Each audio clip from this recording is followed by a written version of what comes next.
guys, welcome back to Magic TV. My name's Craig. It's 9 o'clock, and that means it's time for a Talk Magic. And I'm here with somebody I've spoken to an awful lot on this channel. A guy I have so much respect for, one of the best creators in Magic, and somebody who has worked with some of the top creators in the whole world. It is the one and only Lloyd Barnes. Lloyd, how you doing? I'm doing good. I thought you were going to say it is Person X, and also Lloyd Barnes is on the show. What I love about you, you are so humble, but you have achieved so much. I mean, come on, every magician's dream is to go and work with some of the companies that you work with, and you've been there and done that. I mean, you've done so much and you've created so much, and you're always so humble about it. You are one of the nicest guys in Magic. Just because I've created a lot doesn't mean it's good. Well, as somebody who's an end user of that stuff, I like to think that it is good. I like to think it is good. Thanks. But we're going to talk about all of that. But first of all, thanks for finding time. I know you work with Murphy's now, and we'll get into that. And they keep you really busy. And obviously, you've just recently got married and had a child. Yes. The two of the most stressful things, and you've done them all, and moved jobs, and so you must have a lot of upheaval in your life. And I know there's a lot going on. So, how is it being a new parent? Are you coping okay with the sleepless nights? It's the bomb. Like when I grew up, I was like, I'm never going to be a dad. It wasn't like I didn't have that paternal instinct. I just wanted to travel, do magic, and nothing else whatsoever. Then I met my wife, at the time wife to be, and like fairy tale things, everything just clicked into place. And I thought, oh, I get it. I understand the appeal of family and why you wanted to do that. And then really quickly I was like in full dad, but like, I want to be a dad. Like, it was the best thing. And yeah, got married, had the baby. I didn't find any of that very stressful. I found it like quite exciting and empowering. Like, because I couldn't wait to do it. And he sleeps quite well, so we kind of got away with that. I remember when I had Ryland and Thea, I used to say to my wife, I can't wait till they get a bit older when they can actually talk. They're a bit rubbish now, aren't they? And she was like, oh, rubbish, you need to enjoy this moment. What, the screaming, the crying, the endless sleepless nights? No, and enjoy it when I can actually speak. And I'm right. Thea's 5, Ryland's 8, and now I can talk to them, and now they're cool. But for a long time, they were rubbish. A friend of mine, I can't name names, described it as, he was like, dude, they are so rubbish for like the first 3 months. They're just a ball on a piece of string. Yeah. Completely. Yeah, I fully agree. Fully agree. But I don't find it stressful. I like, all my friends find it stressful, but I don't know. Either I'm too lazy to get stressed or I'm too chilled out. But I just think I don't know. I like it when he cries. Like, he looks really cute. Like, and I don't know how to. You're a dad. When you even like your sound of your baby's own cry is awesome. And I never thought I'd be that guy. I didn't find it awesome. That's an example about why you're a nice guy and I'm not. So that's well, Ryland could palm a coin and vanish a coin a week after his 2nd birthday. So that's your benchmark that you're aiming for here. Okay, so that's where you need to go for. I mean, I'm 32 and I still haven't hit that benchmark. So my son is doomed. Really doomed. Right, let's talk about Lloyd now. You have been in the industry for as long back as I remember. You're 32 now. Mm-hmm. When did you first get into magic? Was it the typical origin story of I had a magic set bought for me, or an uncle? Pretty much. I was I was 5 years old, and my grandfather, he'd been in a traveling fair for 20 years. So his mum had died in the war when he was 3 or 4, like really young. His father had bullet shrapnels in his brain, so he got sent away to live with family. Anyway, he ran away from the family when he was 11 because it wasn't very nice, and ended up on a traveling fair. Did that for 20 years, and in the process met a magician who showed him magic, and he loved it, and he got him into doing it on stage and things.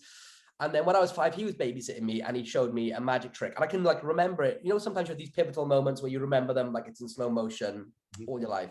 And it wasn't a card trick or a coin trick. It was, he had a Post-it notepad. He drew an old style camera, like a camera with legs, like the old square boxes. And so he drew a camera on the square where like the lens would be. He drew a sad face. And then he flicked the Post-it notes, and the sad face changed to a smiley face.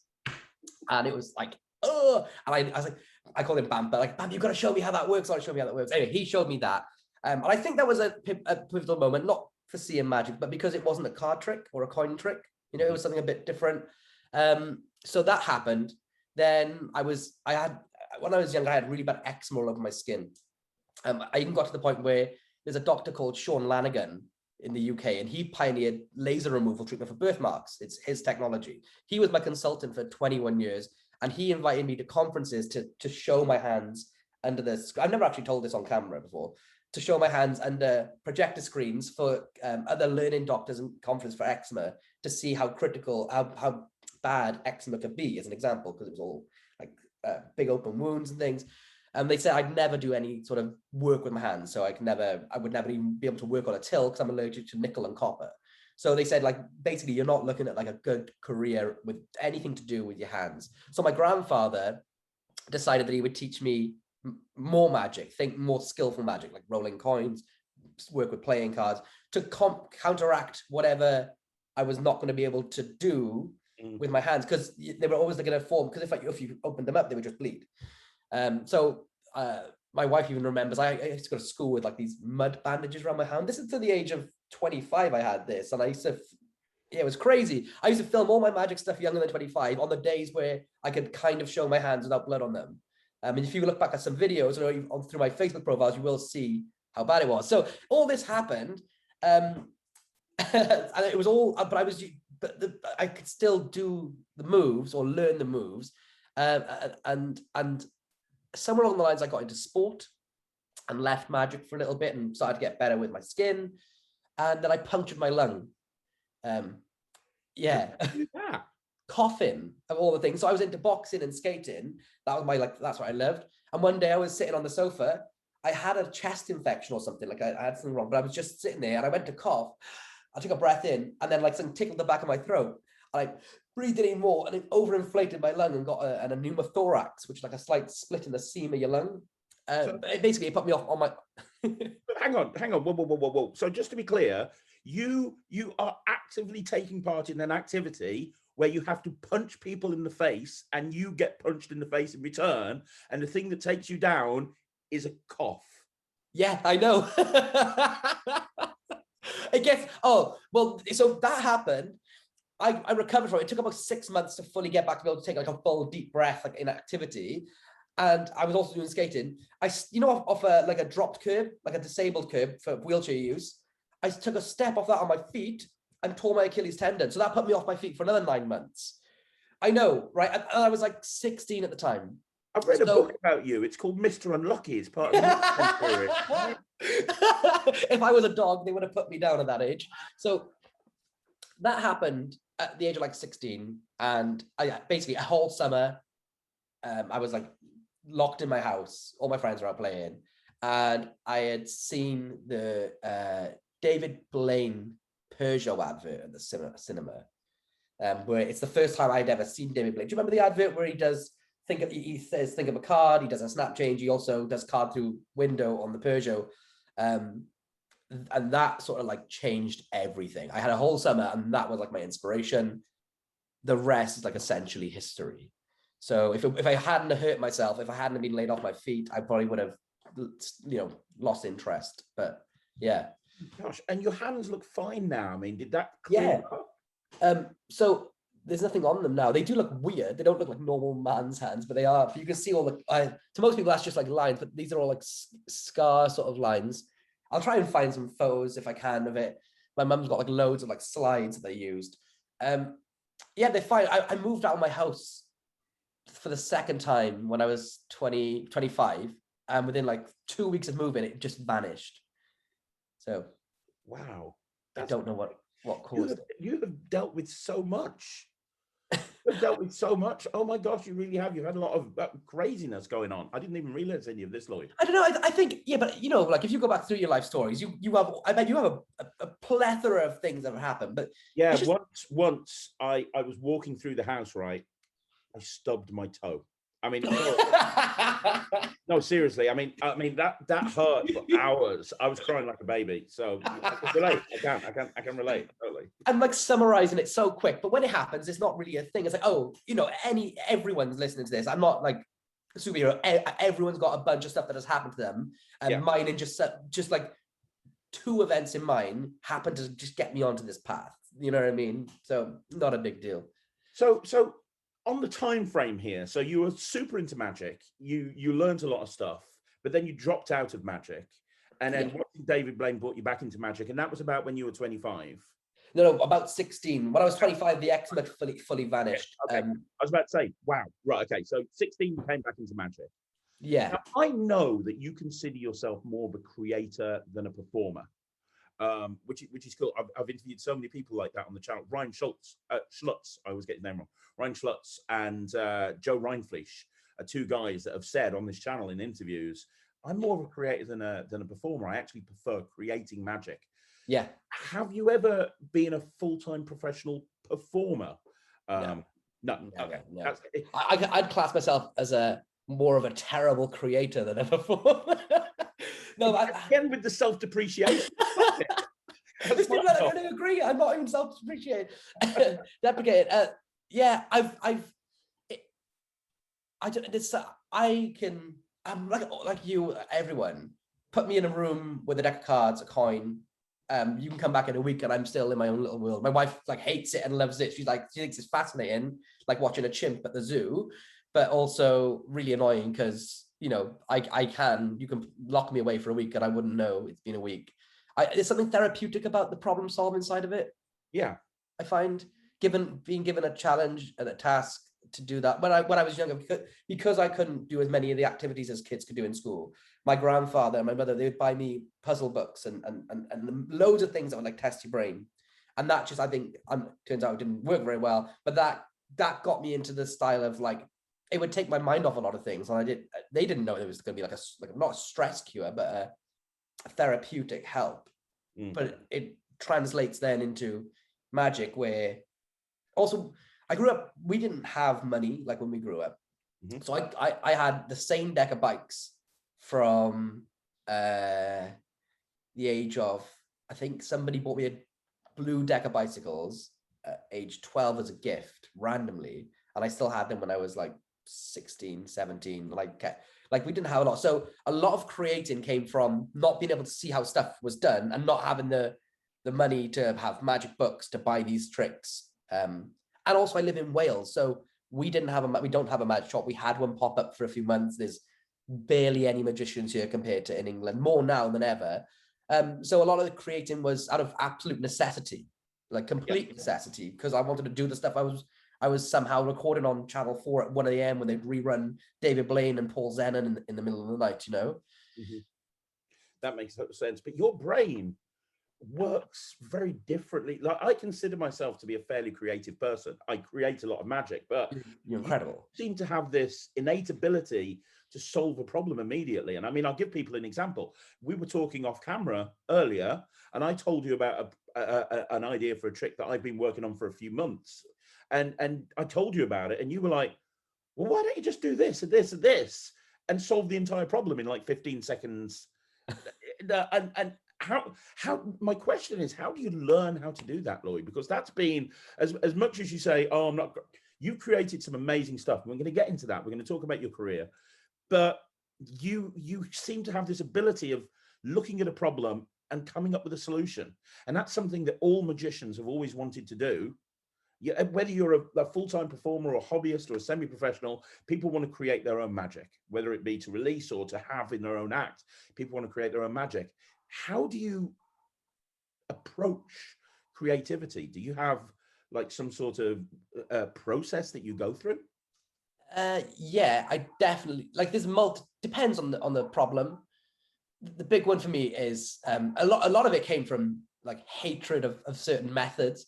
So I remember the product called Change, which was bombed by the magic community, rightfully so. If it was depicted better when it was put on sale, it would have been, if it was like, hey guys, this is a cool Tuesday release, 5 o'clock, it would have been received a lot better than like making it out to be like it was a global phenomenon thing. I had no control, but whatever. And that trick uses a technology that I hadn't seen in magic before, and it came from, I wanted to do like the best color change. I wanted to create the best color change there was. And the very first thing most magicians do is think, right, flap. And a lot of magicians will just release that then. And it's like, what the, that's terrible. Like, don't like first of all, that's not a new method. So, and second of all, if you're really gunning for it in your head to create like a super slow motion visual color change, then the flap's not going to do it. Like, I don't know when the last time I've seen a flap do a slow motion color change, you know what I mean? So what I tend to do is if whatever the plot is, immediately write down or mentally think of like whatever the first obvious methods are, first 10 obvious, 5 obvious methods. And then mentally or literally on paper, if I'm consulting, tear those up, put them in the bin, the proverbial bin, trash can, if you're in America, and you are not allowed to touch those methods. And suddenly you open up this world of much more interesting possibilities, because all the stuff that you can immediately, if put it this way, if like I say, for me, for all of us, if within 10 minutes you've got a few methods, so has everyone else, including the audience. So the audience will think, if I think, well, oh, that just uses like 6 outs, and then it's not far away, the audience are probably thinking, oh, maybe you just like 6 different ones in there. So get rid of that method. You know, if you're going to do a trick with outs, like sometimes they obviously work, you know, and it works brilliantly. But I'm thinking, you know, in terms of this is how I create.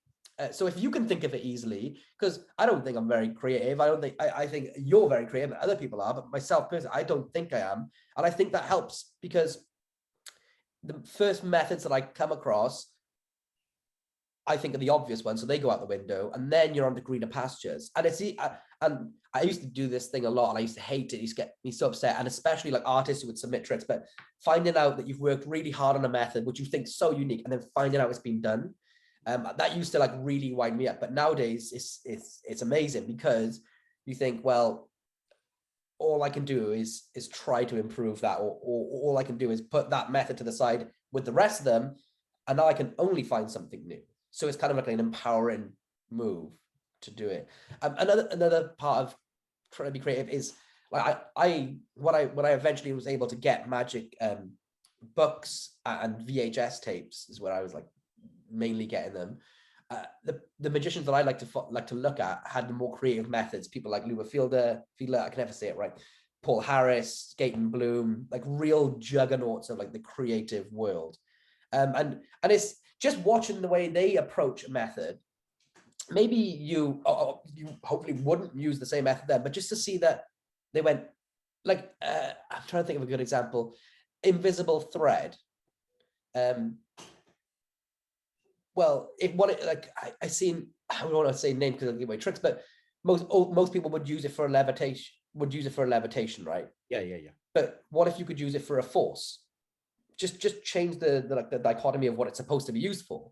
Okay, well, instead of using it, because everyone else uses it for like vanishes and color changes, I get that, but using it for a force, and I seen Gaten Bloom uses it in a certain way, which is so creative, and it made me, and seeing things like that made me think, well, what if I took this technology that we have, or it's in a different field, and then apply it to magic, but not in the way that I would first think to do it. Yeah. Do you know what I mean? So in the change effect, one of the methods on there was to penetrate headphone wires through the card. One of them, on one of the prototypes, it was to make the angel float off. So what would happen is, with the effect, I would just apply a drop shadow in Photoshop, and when it animated, the drop shadow would go behind the angel, and it really looks like the angel floats off the card and back. So it's using lenticular like technology with a color change to make the illusion of something levitating. It's kind of like remixing songs, I suppose, taking like the sea shanty song, and then somebody put like a techno beat to it, and it kind of works, you know, but you're using it in a different way. So I think that can be really beneficial to creators out there, is just to kind of like just think what is it, like invisible thread, or like if you're going to use a flap gimmick, right? I'm going to use a flap gimmick, but I'm not going to use it to make something change or vanish or appear. So how else can I use it? You know, when you start like just dipping your toe into those like rabbit holes, sometimes you end up with something amazing. That's really great advice. Really, really great advice. Because a lot of the problem that a lot of creators have is finding that initial inspiration. Yeah. You can go down that route. That's absolutely brilliant. Scott Alexander said something similar to me, actually. He said that he creates 2 lists, and on one side he has a method, and on the other side he has effects or props. That's it, effects and props. And then what he does is he just randomly draws them out. So it's like a levitation with a bowling ball, and it's kind of okay, well, how am I going to do a levitation with a bowling ball? And that's kind of how he goes. Wow, that's really good. When I'm like making magic for Instagram, like a lot of the time I notice that I don't post a lot on Instagram anymore, but certain objects just are a lot more visually appealing in a thumbnail, like a shiny ring with a bright yellow pencil just looks cool in a photo. And then I think, well, obviously, like you're doing like a penetration of a ring effect or something, but sometimes I'll create magic for Instagram just because the objects look like, it's like a magpie effect. You see them, you think, oh, I gotta click on that to see what's done with it. And that can be really good. That's brilliant. I've never done the whole like okay, I'm gonna choose that and that, but it sounds really interesting to have a go at. Well, I think that I'm so glad I've managed to interview you, because I think that the perception is, in order to be taken seriously as a magician, you have to be a professional magician. And I've seen it on forums where somebody will come in and go, I'm a magician, I'm an amateur or whatever. And it's almost like they get looked down on. Oh, you're not professional, therefore you're not a real magician. And the fact is, some of the best magicians in the world are people that haven't gone out and performed. People like, John Bannon and, John Cristofero, and the list goes on and on and on. And creating magic is a viable is a viable thing to do in this industry, and it really, really is. And that's something that you do. Before we move on with kind of the time scale of your career, let me ask you a question. How do you, because you don't go out and perform that much, I know you perform to friends and family and stuff, do you find that when you create something, not having a gig to go to and actually work it in is an issue? Because when I'm creating something, I find that when I take it to a gig and I work it, that's when I kind of find out where it's wrong or where the problems are. Not really, for twofold. I always share it with my like close friends, and they go out and perform it. But I see a lot of people. I perform to well, if I ever go to a bar, which is up until having a baby and lockdown, at least once a week is like my thing to do. I can go and hang out with my friends at a bar. They'll always see the new stuff, and I'll always start showing strangers. I just don't do it. I just don't do it for money. Yeah, I just perform as and when I can, and there's one thing which I found about it, which is interesting, is that I really attempt to think it through a lot, and that sounds so obvious, but I try and like imagine like actually every step of the performance all the way through in my head mentally, and before I even like, I know it sounds so obvious to say that, but I like kind of drill it quite intense. And it sounds weird saying it out loud, but I almost like imagine everything I'm doing, from like the timing of my pinky breaks to, well, is there going to be a wrinkle here? Is it that? And the more you do it, obviously I wasn't very good at the beginning. The more you do it, the more I find that when I do go out and perform the new effects, that 90% of what I thought was going to happen, possibly go wrong, go right, pretty much does. And it's an interesting way of approaching it, which is, as opposed to just going out and doing it, which is the best advice. To it's like in boxing, I don't know, I'd say like 90% of it's mental side, picturing everything you're going to do just for weeks before, just visualizing what you're going to do, every movement of every muscle in your body that you can cognitively think about. And then you want to think about that beforehand and then go off and execute. And you find the more you think about it before, the better it does tend to play out. And it's a bit like that for performing magic with me. I try to think of as much of, I don't know, it sounds silly, but think it all the way through and then go out and test it. And also then hand it off to people that I really trust to go and perform, that are good performers, and see what feedback they can come back with. That's brilliant. Absolutely brilliant advice. Now, let's just go back to your career. So you're 16, you've watched David Blaine, on the Peugeot advert, you now realize, okay, this has changed everything for me. I quite like this. I want to do this. How did you go from sitting in the cinema going, yeah, I like magic, to working for one of the biggest magic companies in the world, Ellusionist? You know, how did because that's something, let's make no bones about it, everybody would like to work for E. It's the dream job. And we'll talk about that in a bit, but how did you get on their radar? How did you get yourself into a position where you ended up working with them? So it's kind of like a slightly morbid, depressed start to the story, and I'm sound like a whole martyr at this thing. I'm not. So do you remember the Magic Video Depot?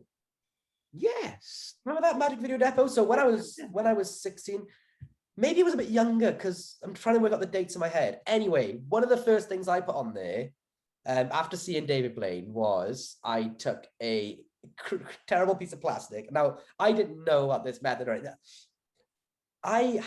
My grandfather gave me a 2p coin and shell, and was like, sort of, do what you want with it. So I thought I was a genius at the time. I did coin through table with just one coin going through. So two coins on top of the tabletop, piece of plastic, and I melted one through, and I did like this horrible finger palm, and I tried to use suction to make it stop, and then drop it through so it looked like it visually went. And someone messaged me, I'd love to know the user if you're watching this, and they were like, oh, for however old you are, there was a lot of videos on the site. That was quite a creative approach, even though I think like that would have been done a million times. I think it was something to do with like the suction element of it falling. And I thought, oh, that's pretty cool. And I just enjoyed doing it more and more and more. And then I remember, I think D. Christopher gave me my first magic release. So I was like, it was something called Maverick, and it was a ambitious visual rising card. Looking back at it, it was an awful method, but it looked visual, but it was a terrible method. And then my mum, so I was like, had little tiny releases, but I was doing it for fun. I didn't care like about the money. All I wanted to do was like just be out playing with my friends and whatever. And that was my other hobby to do when I was bored at home after, and then my mum had a brain hemorrhage in work. Her heart stopped beating. She fell to the floor. They had to resuscitate her twice. She had 2 brain surgeries. She's got like all coils in her head. She's alive. And I had to pay the bills for the month that she was in hospital. So I created any card, any number, called the Miracle Any Card, Any Number. And it's so cheesy. The miracle was that like she lived, but I sold that on I can't remember what it was, through my own little website that I'd made, and I put on the Magic Cafe to try and get some money in, so I could buy some grub. I could stick the heating on, and just sort of survive until she got out of hospital. But I made a lot of money off it. Apart, I'm assuming a lot of it was like the charity side of it. The effect was kind of good, I think, in a way, but obviously now I wouldn't do it. But I realized, oh wow, this is quite like, this is helping. This is actually changing my like life, as in, it's so embarrassing. My friend came over, I had a blanket on, and my windows had started to freeze in the corners because she was in hospital at winter time, and we didn't have the heating on, which was a nightmare. So, but then I was able to do it, and it was like, wow, there's money here. Who doesn't like money? Who doesn't need money? So I started doing it more and more, trying to make better products. And so taking like filming more seriously. So once I saved up enough money, I bought a little, it was almost like a webcam, but it was like one of the first little digital video cameras, and I researched it to death. And then I made a few products, and then I started a company called Enigma Limited. We made moonshine playing cards, me and my friend. So like started off small, little, making little projects, getting bigger, selling more and more. And eventually Murphy's met me at Blackpool. I met the team Blackpool. I met Jason, Titanus. I think I met Kathy the first year. And they like took a punt on me, and just, they were like, oh, we'll print these in mass for you. They look great, or they like them. And we'll buy this DVD that you've produced with your company Enigma. And they bought a load, and they all sold really well. They did a reprint of the moonshines, and I was making more products then, so more DVDs, and I was shooting them, editing them, making the website, creating the tricks, being in the videos myself. It was really, really, really, I designed all the playing cards myself. I sorted out all that, and my friend was like, he was the guy that was running the business side of the company. And anyway, so it got to this point where we were doing really well. We'd like made these these like expert card clips that sold out a few times, and then got to the point where I asked Jason Brumbelow, I said, do you have any positions at Murphy's available? And he didn't. He said no, and he probably wouldn't have hired me back then because I was just like a snotty-nosed kid that had some like decent releases. And then Ellusionist bought some DVDs off me of a trick called Money, which was a color change of a bill. Within a few weeks of talking to them, they offered me a position. They figured it was like cheaper or more economical to employ me to have releases with them than it was to keep buying them off me, 500, 1,000 at a time, whatever. And then, they hired me from there, kind of like it was just a better business decision. That must have been huge for you. That must have been something that you were very excited about, because for somebody who loves magic and has been doing it all himself to then go into a company that's been around for such a long time, that's had so many, let's be honest. I mean, I know I've ragged on Ellusionist in the past, and I will continue to do so in the future, and we'll get to that in a bit. But the bottom line is, they were at the forefront at the beginning of this whole street magic thing that is now so popular. Custom. Oh my God, yeah. There would be no Netflix without Blockbuster. Exactly. Do you know what I mean? Like, there's no denying that. And even like talking to Brad Christian for the first time was like, whoa, this guy is ethereal. Like, can I ask you, when you met him the first time and spoke to him for the first time, did he shoot his laptop with a gun? I heard that's the thing he does. I just wondered. Continue. I literally have no idea. All right, fine. Okay, carry on. Sorry. I don't know. I just wondered. Right, yeah. So speaking to him for the first time was... Yeah, it was just like, whoa, this guy, all the stories you see on the internet about him beforehand and things. And he, it's just like, it was just amazing. It was just like mind blowing for them to, offer me a position at, like, I can't remember how old I was. I was like 20. I think I was like, I can't remember, 7 years ago. Which is, I wasn't young. I wasn't 18, but I was still in my early 20s. And I come from like a little sleepy Welsh town. So I'm not in London. I'm not like in any major city at all. There's no magicians or barely any magicians around me. And I always thought the way to, I always just assumed, and maybe it was like stereotypical of me, that the people that got recognized and picked up were the people that were like constantly like with the names, and they were making affiliations and in those cliques. And often it is, a lot of people get deeper into the industry because of who they know. Whereas like, I really never thought like just purely like grinding and not seeing or really knowing any other magicians. I never thought that would actually put me in that position where I would get the job over thousands of other people that wanted to have it. And that's a lesson to learn for anybody watching this. I'm hoping that this is really inspirational and really motivating for them, because it doesn't matter who you are, it doesn't matter where you come from, it doesn't matter how well you are or aren't connected. You can get a dream job if you just work hard and just have talent and then prepared to put it out there. Do you know?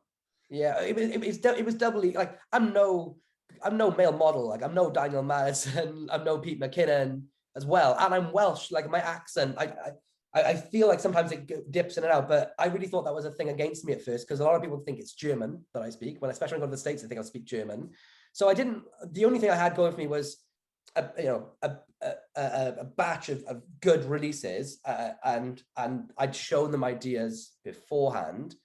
That's all I had. That's all the substance I really had to go off. It wasn't anything else than that, I don't think. So yeah, it was amazing at the time. It was like so shocking.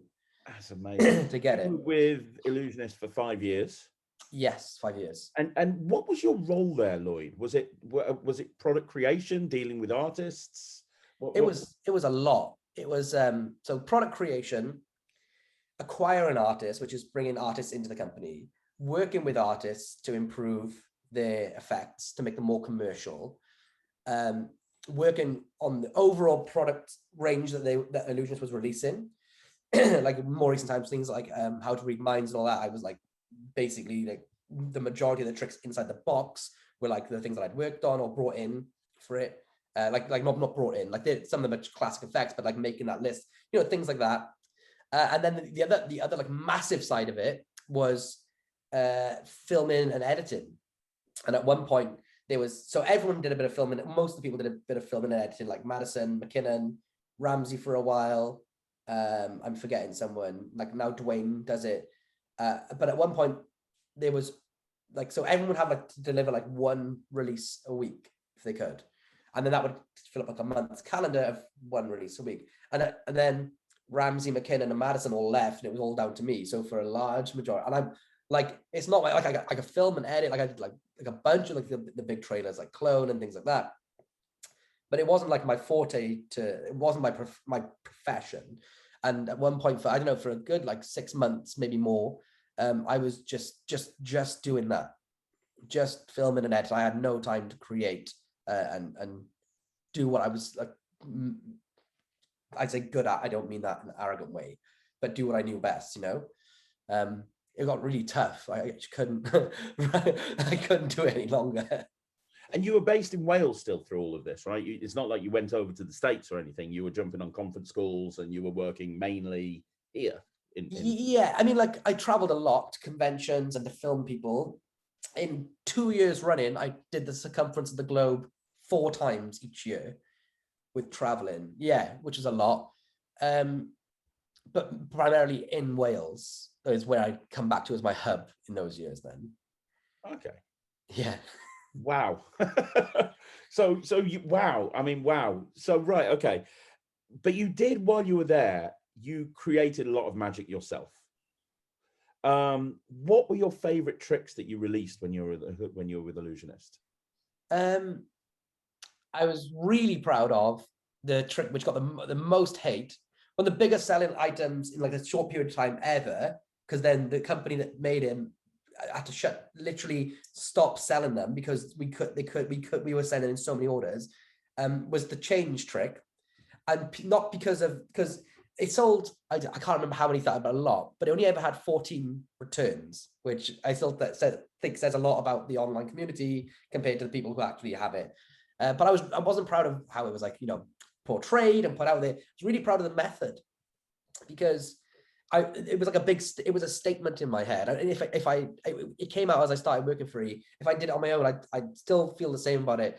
It's because it was almost like at the time, everyone was just doing flap tricks, or everyone was just doing really, it was like, remember there was like a bubble in that sort of time where everyone was just releasing a lot. Like now it seems to be a little bit less and it's more quality, but it was a time where everyone was just releasing a lot, and a lot of it was just rehashes of everything. And I thought, I want to show when I was talking to people online and making videos, and I thought, like, when I say to people, oh, get more creative with your methods, I thought I put the proof in the pudding, talk the talk, walk the walk. Yeah.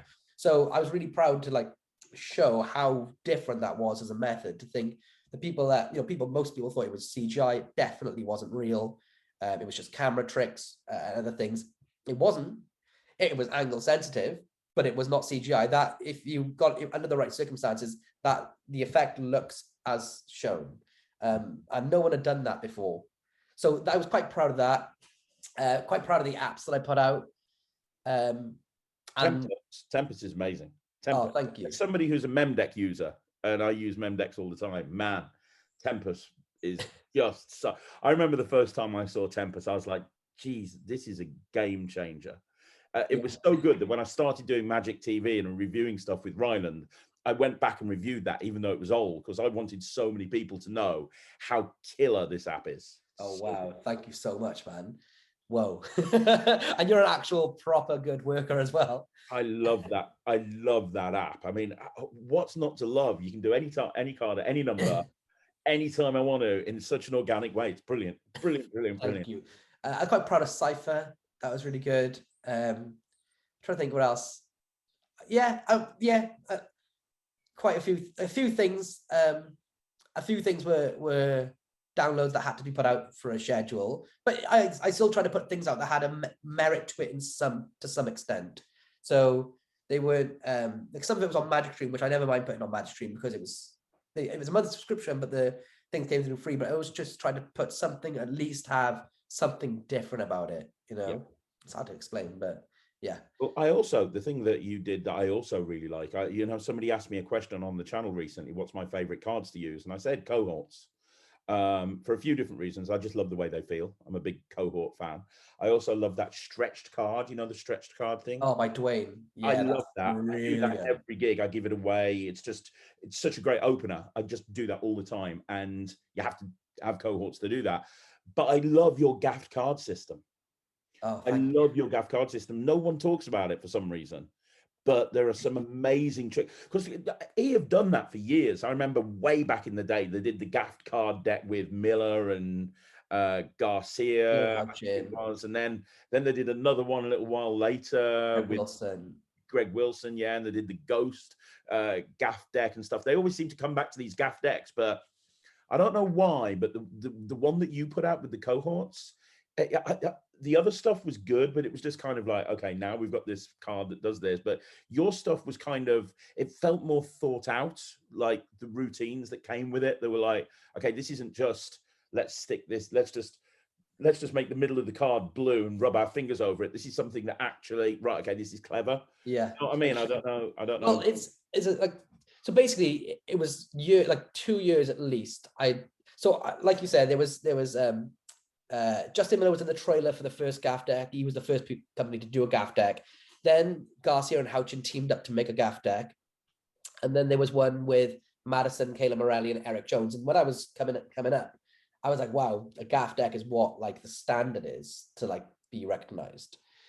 So I always wanted my own gaff deck with my name on it. And I didn't want to split the deck. I wanted every card to be created by me and every card to have like something. And I kind of wanted to take it like further. So instead of being like static cards, they were kind of like illusions, or they would be like sort of 3D in a way, but not like cheesy 3D. You know, they kind of try to like and combine them with like elastic thread. So each gaff would in my head would be taken just a little bit further than before. And that's not because like Garcia and Houchin and all those guys are way more creative than me. It's just as the magic industry progresses, we get more technology given to us to apply to our magic. So I wanted to kind of like put like an up-to-date gaff deck out with the like as much as I could in it. So I originally pitched it to Bragg.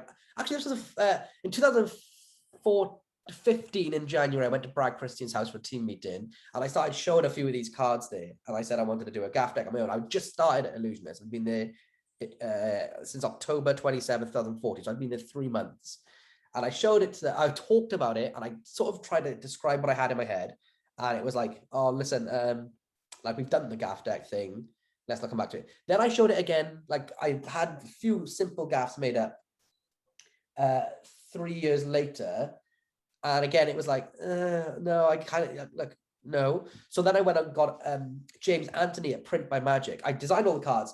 I sent them to James Anthony at Print by Magic, and he made me a full gaff deck. And then he gave it to me in Blackpool. And in my room, I just filmed a bunch of the routines. And then the next time I had a team call, I was like, oh, listen, I've gone off my own back because you don't want to do it, but here's what it could potentially look like.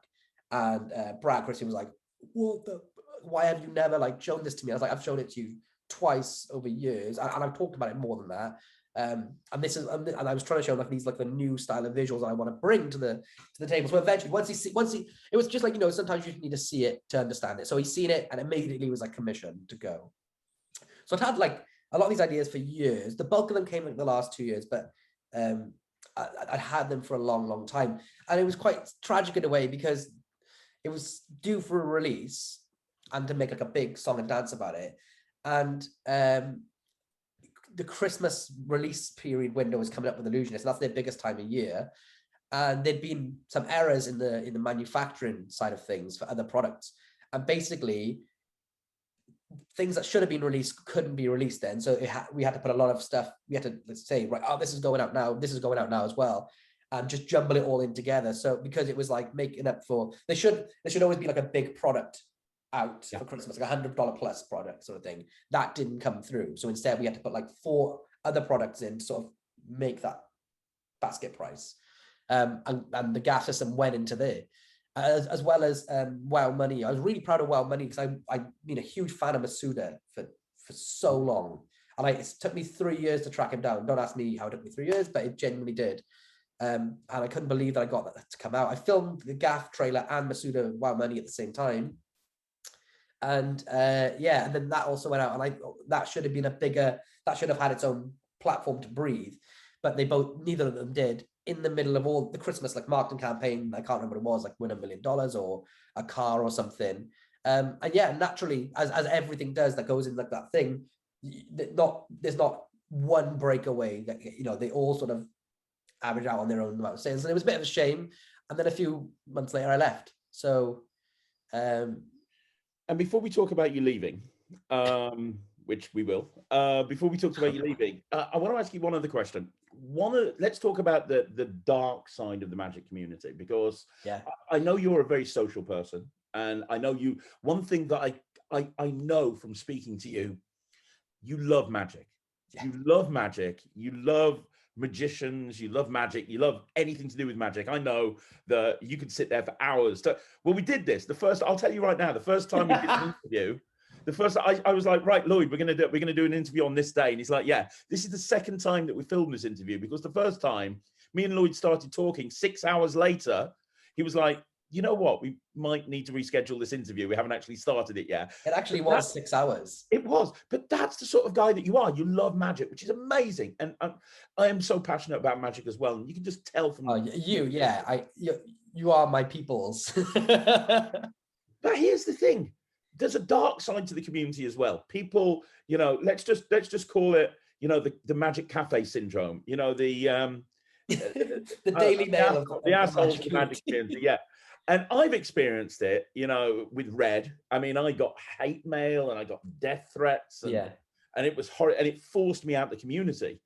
You had it with just working with Ellusionist, because some people really hate E, but also you had it with your FU deck, didn't you?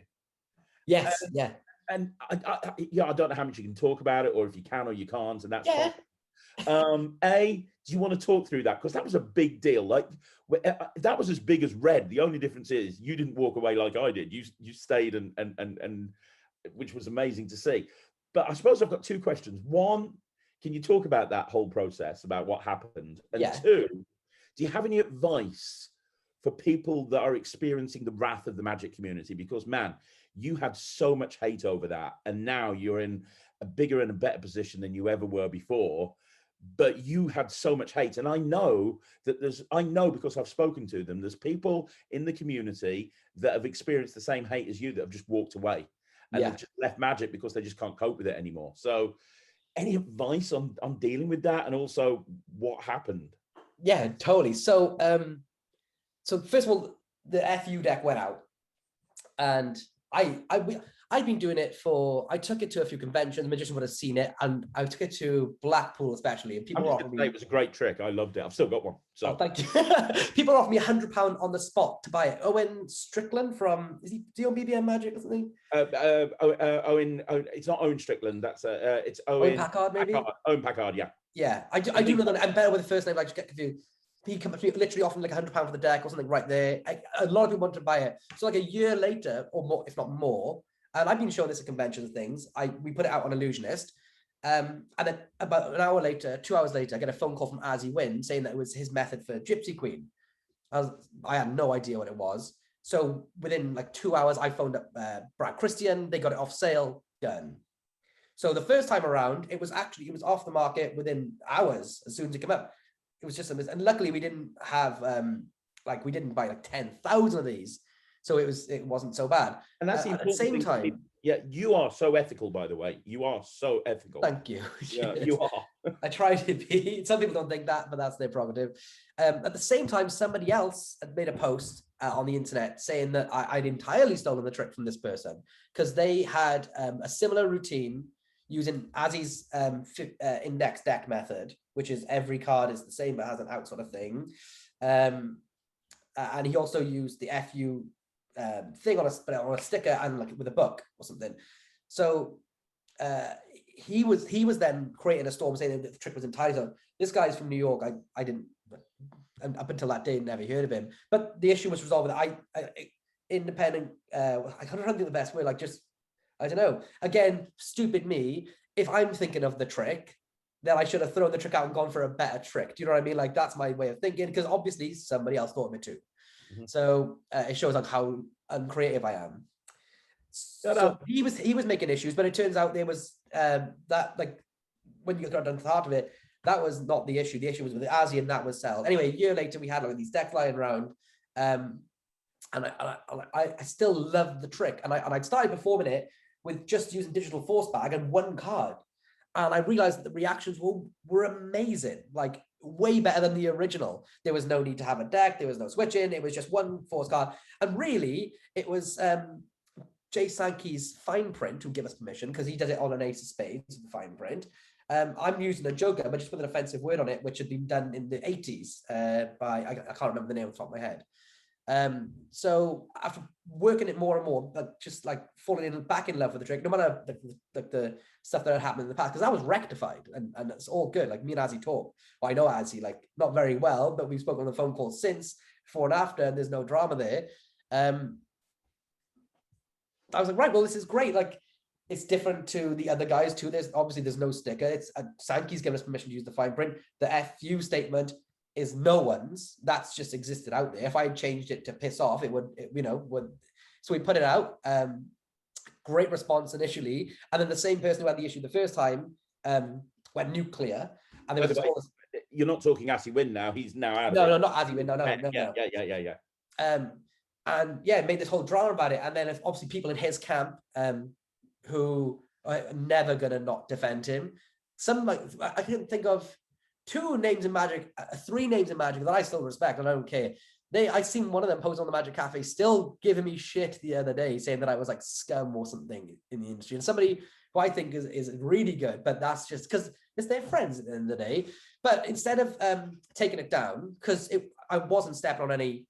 There was no ground stepping on here. There was no, I wasn't like stepping over any moral lines.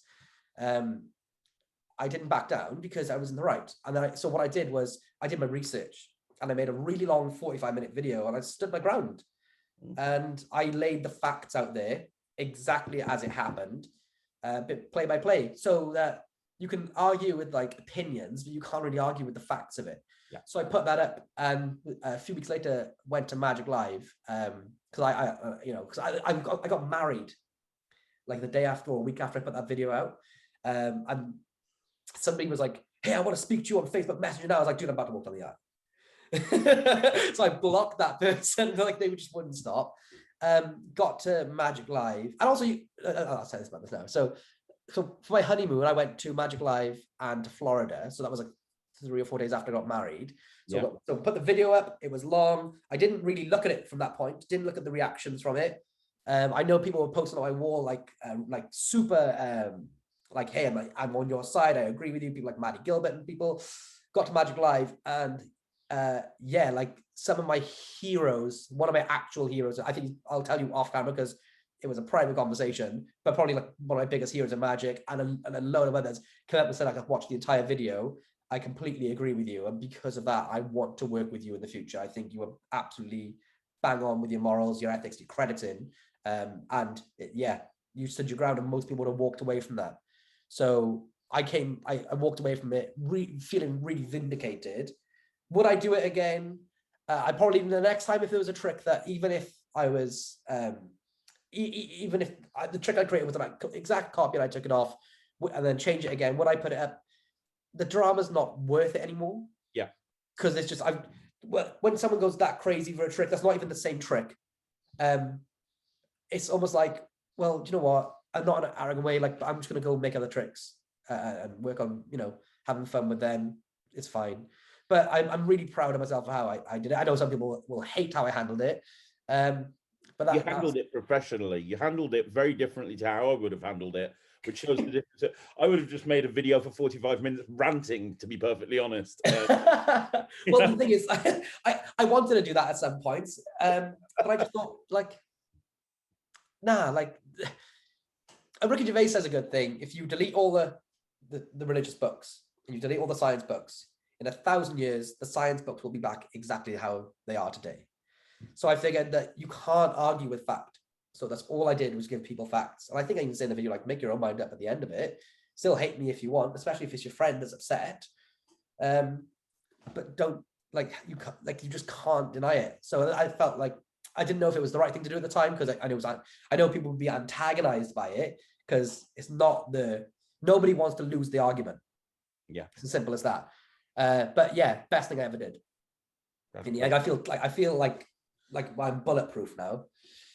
That's great, and that's perfect advice of how to deal with stuff. I mean, what you did there is an absolute perfect way of dealing with it, and you came out smelling like roses, which is just absolutely fantastic.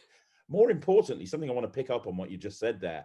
How awesome is your wife? I mean, good God, you convinced her to go to Magic Live on your honeymoon? What the hell, man?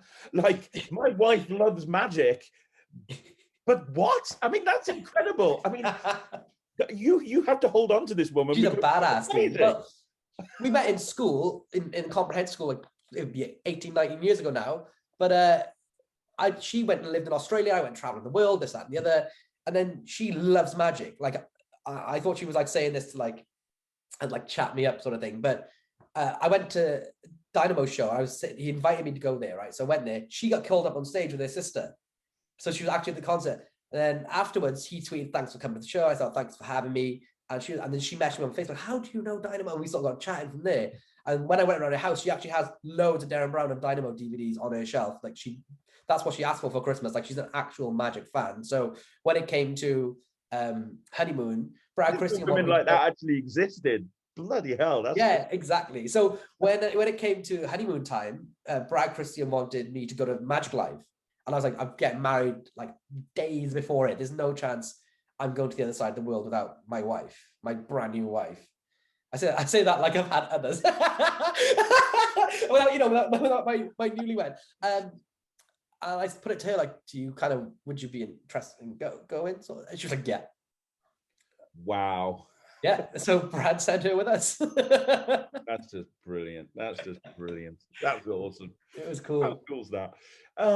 One last question about E before we move on with the rest of your career. Obviously, part of your job was working with artists there and helping them. They've got their product and you're trying to improve it. So there's very few people that I can talk to that's more qualified than you to ask, what's the best process somebody should go through if they want to release a product with Ellusionist or with any other company, Murphy's or anybody? What advice could you give somebody? Because again, going back to what we said earlier on, it is the Holy Grail. Magicians in this industry, we put the creators of magic up on pedestals. Yeah. And I think very early on when you come in, it's like, oh my God, that's where I want to be. I want to be the next Greg Wilson. I want to be the next Jay Sankey, whatever it may be. So what advice can you give somebody that wants to release their first product and wants to go to a company? Because I know that there's probably loads of people that put submissions into E and it never even made your desk because it got crumpled up and put on the bin or put in the trash before it even made your way. So what would you... Actually, I would see almost every submission that came in, pretty much all of them. A lot of them went up to the mustard, and it said on there that, if you didn't get a reply, it's because you didn't get to scratch.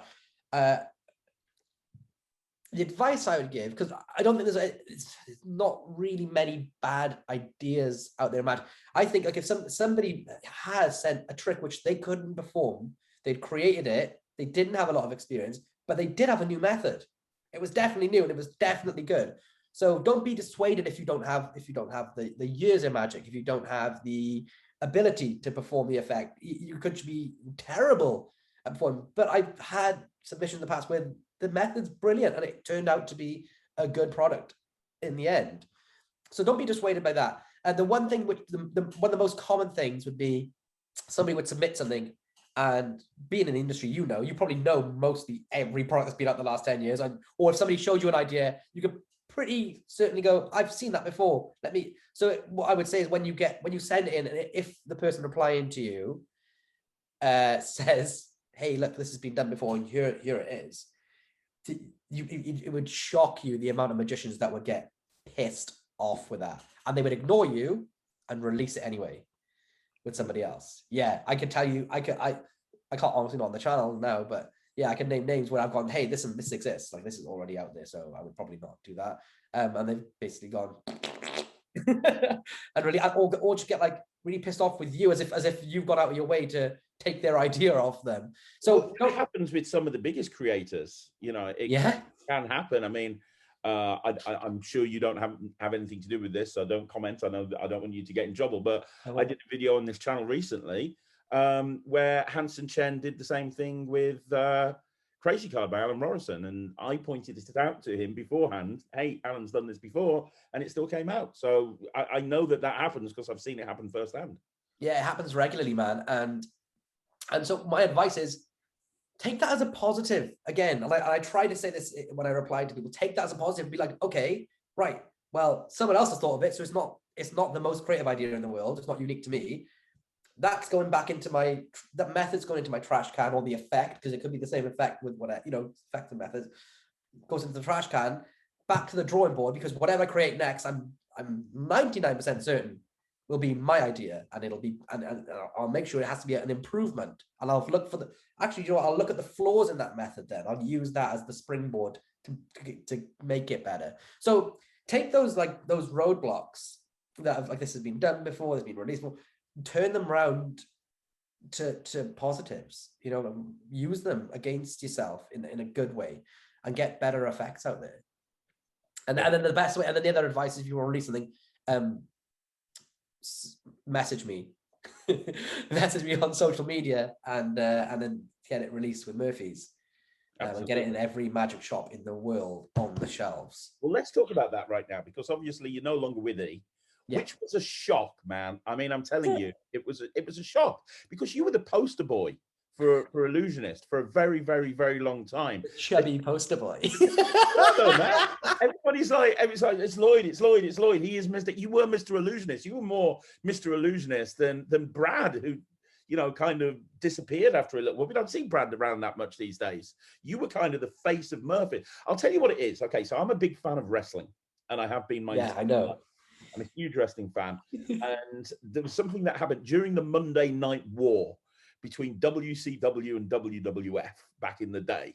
There was a huge thing that happened that rocked the industry. And there's this guy called Ravishing Rick Rude, right? And he was with DX, which was like the biggest faction in WWF. And they pre-recorded the Raws back then, and Nitro, which was WCW's version, was live. I remember watching Nitro as a kid with Eddie and Rey Mysterio Jr. Was he? Exactly, yeah. Well, Nitro was live on a Monday night. Raw pretended to be live, but it was pre-recorded. And so there's this guy called Ravishing Rick Rude who comes out as part of DX on Monday night, and he's like, yeah, and then he then comes out on Nitro the same night and trashes WWF. And it turns out he didn't have a contract. He had a handshake deal. WCW offered him more money. So even though he was coming out doing this thing with WWF, at the same time on the other channel, he was there going, WWE sucks, WWF sucks, I'm here. And it was like, it was such a shock because nobody saw it coming. It was like, how has he ended up in the competition? Nobody saw it coming. That was you, right? Because you are Ravishing Rick Rude, my friend. You really are, because you were E's poster boy. Nobody knew that you left. And then all of a sudden, Murphys are like teasing this. It came around about Christmas. Murphys were teasing this new acquisition, this new thing. And then it's like, oh, come on. And they even shrouded it with mystery like they do in wrestling. When they've got a new signing. When you've got a new signing, it's wrestling. It's like, oh, we've just signed the biggest free agent on the planet. He's going to be live on Monday Night Raw. And it's like, oh my God, everyone's tuning in. Who is it? Who is it? That was you. Nobody knew who it was going to be. It's like, oh my God, Murphys are saying they've got somebody new working with it. Who's it going to be? And then you come on and it's like, it's Lloyd Barnes. And I remember sitting there going, holy fucking shitball. That's incredible. That is literally the best analogy I can tell you is. Fucking hell. We have to swear. Yeah, go for it. That's my channel. I don't want to lose the. By all means. Okay. I had Justin Miller on this channel once, Okay, fucking great. I've been holding my tongue like a good boy all day. Yeah. Man, it came out of left field. Did it? It did. Like, I don't know how much you can talk about or not talk about, but obviously you made the decision to leave what you described when you first got there as kind of a dream job. And you decided to leave for whatever reason. Did you leave not knowing what you were going to do? Or was the game plan I'm going to go and work for Murphy's. Like, how did you end up with Murphy's? How much can you tell us about this? Because I don't want to put you in a situation where no, I'll say as much as I can without. Well, to be honest, I didn't. I wanted to threaten to shoot you.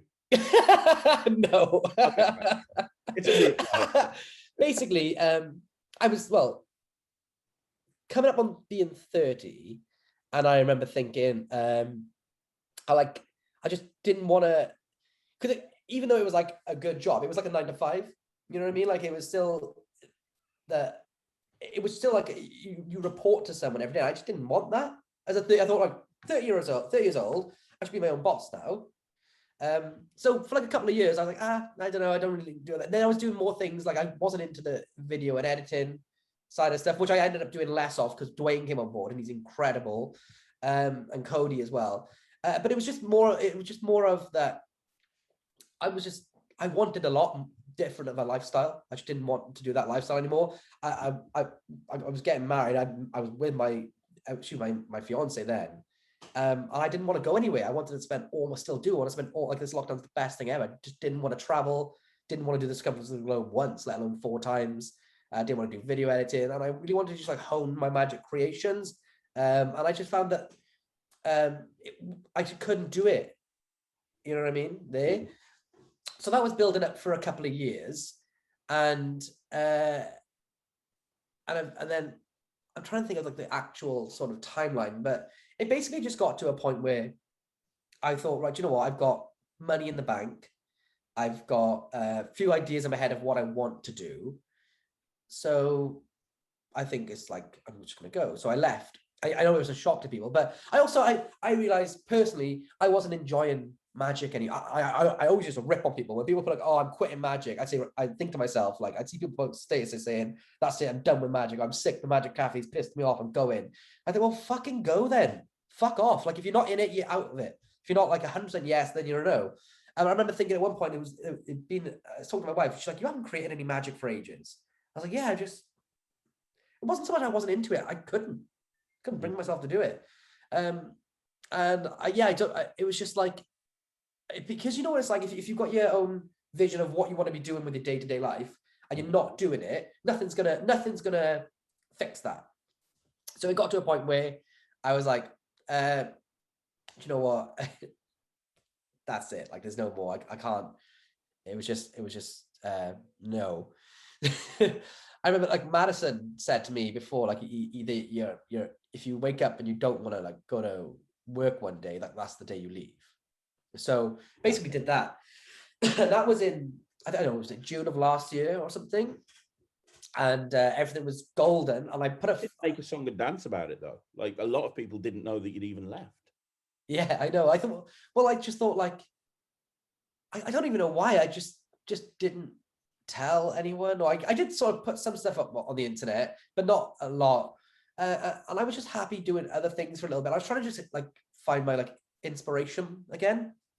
So I'd always done like photo and video and things. So I went and took a photo of the lighthouse down by me with a big storm, and it ended up going like viral on the internet, and I got like a few little awards for it, and it was put up purely as like an innocent thing.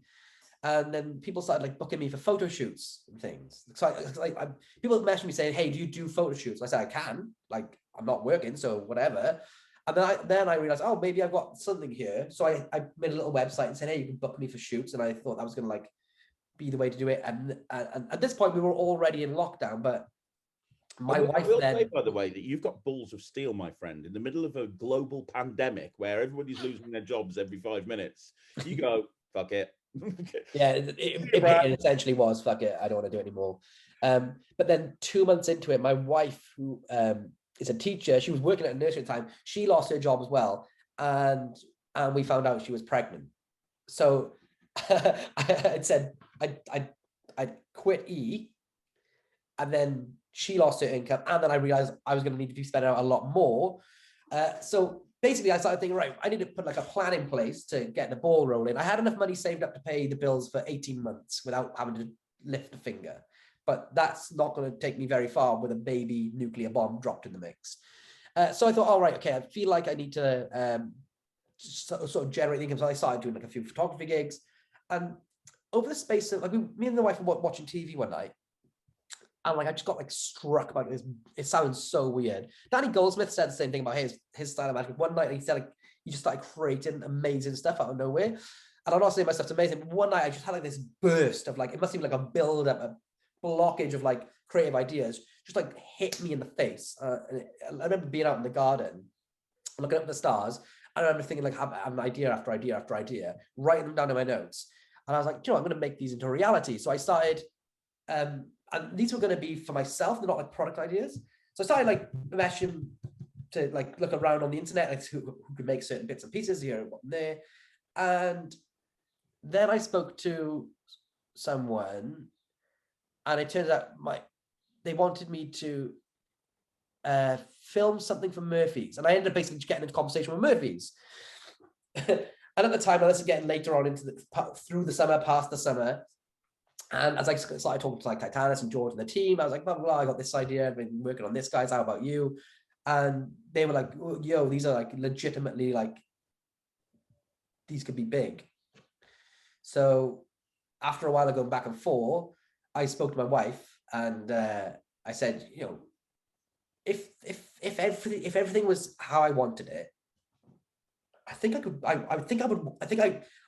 I did photography for a laugh, and you know, got some money through the door. But I kind of want to do magic again, but the right way. And she was like, I didn't want to say anything because it's you need to make this decision. But I've just watched you fall back in love with magic, and that's what I want you to do. So I sort of spoke with Murphy's and was like, well, what about then? Like, if these are big ideas, you could either buy them off me, and it would cost you this many zeros on the end, or I'm looking for, in the middle of the global pandemic, security for me, my wife, and my newborn baby. So how about you like sort of bring me on board, and make a go of it. And yeah, the next thing, like I'm working for Murphy's, and it all just happened really naturally and well. And like they're so good at like George. So I said to George, like, hey, I'll go and film if you want me to go and film. He's like, Lloyd, I just want you doing what you do. I'm gonna go off and do this, you're gonna go off and do that. And he phones me up like after hours, like, hey, you good? Like, you're right with the workload? You're looking after yourself? I'm like, yeah, I get, if you need me to do anything, I was like, Lloyd, just do what you're supposed to, just do what you're good at. I don't want you like stretching yourself all over the place. Sounds like a polar opposite to what you experienced in Ellusionist, where you were like having to do everything and run around and trailers. Oh, dude, it's the best. Like, we joke like with the guys, but in reality, I totally could. I could just go and work from the beach. I live on the beach. I could go and work from the beach. I say work from the beach all day. It would be take my calls with the guys, get back to, get on top of what products are coming out. That would be it. It's like it's just man, it's a stark contrast. And I'm not saying that you've had anything to do with this, but since you've left Ellusionist, they had the Back to Black campaign. They withdrew support for all of their apps. They released the Stack Watch, which is the most pointless product of all time. And then they created the Stack Watch 2 and created the trailer, which made Pete Turner look like a pimp, just tipping a hooker. So, I mean, I'm not saying that you were in charge of quality control there, but things seem to have kind of gone in a very weird direction since you left. So I think you made the right decision. I'm not going to ask you to say anything, but from what I can see from the outside looking in, I think you've done the right thing. I have no idea. I literally can't see their social media in the slightest. But on my side of things, like 1,000,000,000% best thing I ever did. And nothing against Ellusionist, just for my own thing. I wanted a different style of day-to-day living, and I had a very particular way I wanted to do it, and this is exactly what I've got. So it couldn't have been a better result, because I got 100% what I wanted to do.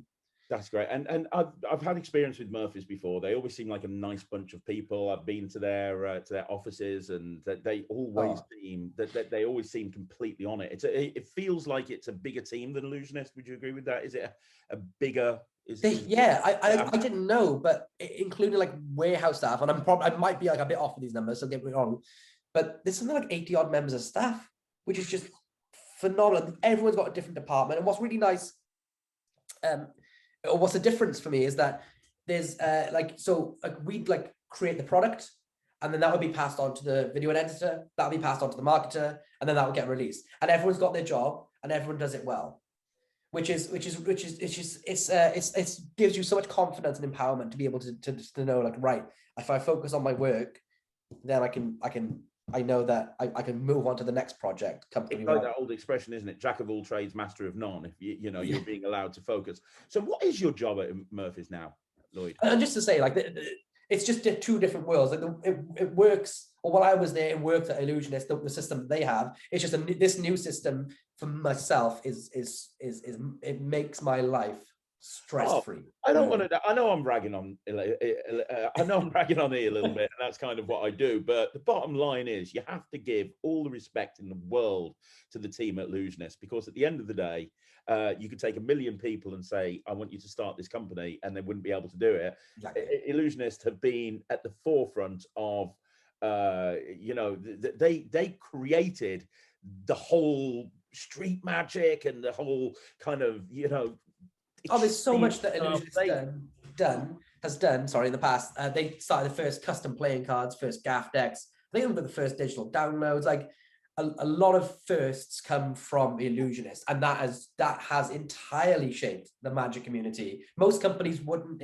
I think Murphy's has been a wholesaler around for years, but most other companies out there would not exist in the way that they look and feel and operate today without Ellusionist. So there's nothing that can be taken away from that. Yeah, I mean, it was just for me that I've been there for 5 years as well. Also, sometimes you should need a change. And when you're somewhere for 5 years, you just naturally gather moss. And I kind of just wanted like a clean break and do something different in a different style and enjoy it that way. You know what I mean? So I don't know if you've been keeping track of Ellusionist, but two of my favorite products that come out this year, Dropped Core and Flight, are both Ellusionist products, and they're both amazing. Oh wow.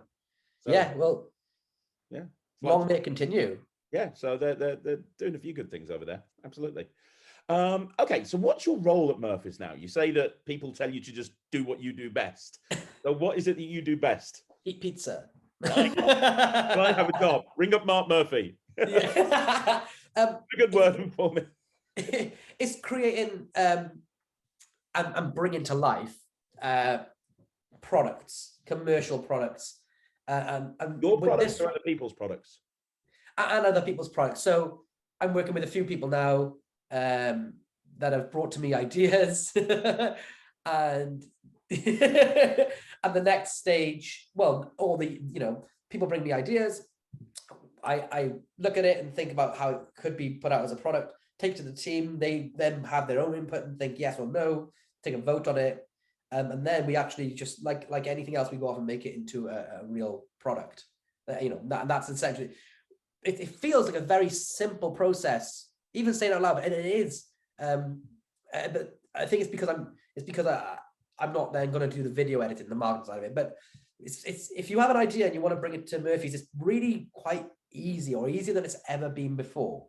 We work with you, we talk to you, you get the prototype sent to you, you make your changes, you tell us what you want to do, and then not long after it's quickly made into a product, and it's a really it's a really enthralling experience. So if somebody wanted to release a product with E, it would go through somebody like not E. Why am I thinking about E? Sorry, still thinking about E. If somebody wanted to bring a product out through Murphy's Magic, you would make a submission on the website, and then that would go through to you or somebody like you, and you would look at it. If it was terrible, or if it had been done before, would you get back to them and say this sucks, or would you say this has been done before, or would you just kind of bin it and then move on to the next submission? Yeah, if it ends up on my desk, pardon me, on my inbox, I try as best I can to reply, even if it's good, bad, beautiful, or in between, with whatever advice on it I can give. If it's good, obviously we want to release it, then it'll move forward. If it's not so good, I will try to at least put pointers in place and explain why. And I'm sure there's a few people that will hopefully watching that will comment and say that I've done that with them. Sometimes it's not possible. Sometimes it comes through on a week where there's 500 people sending them in, along with every other inquiry that I get in the day. And in those cases, the ones that are not up to scratch won't get unfortunately wouldn't get a response. But they I mean, it's in my personal inbox now. So yeah, it's majority of time you're gonna get a response, but obviously it's just the nature of the beast. Like there's something gonna fall through the cracks. If it's a good one, and we see it, like you've got a pretty strong. If it's good, and it's a good product. There's a difference between a good trick and a good product too. A good trick, for example, would be like a great fooling card routine that's impromptu. Doesn't mean that that's like a good product.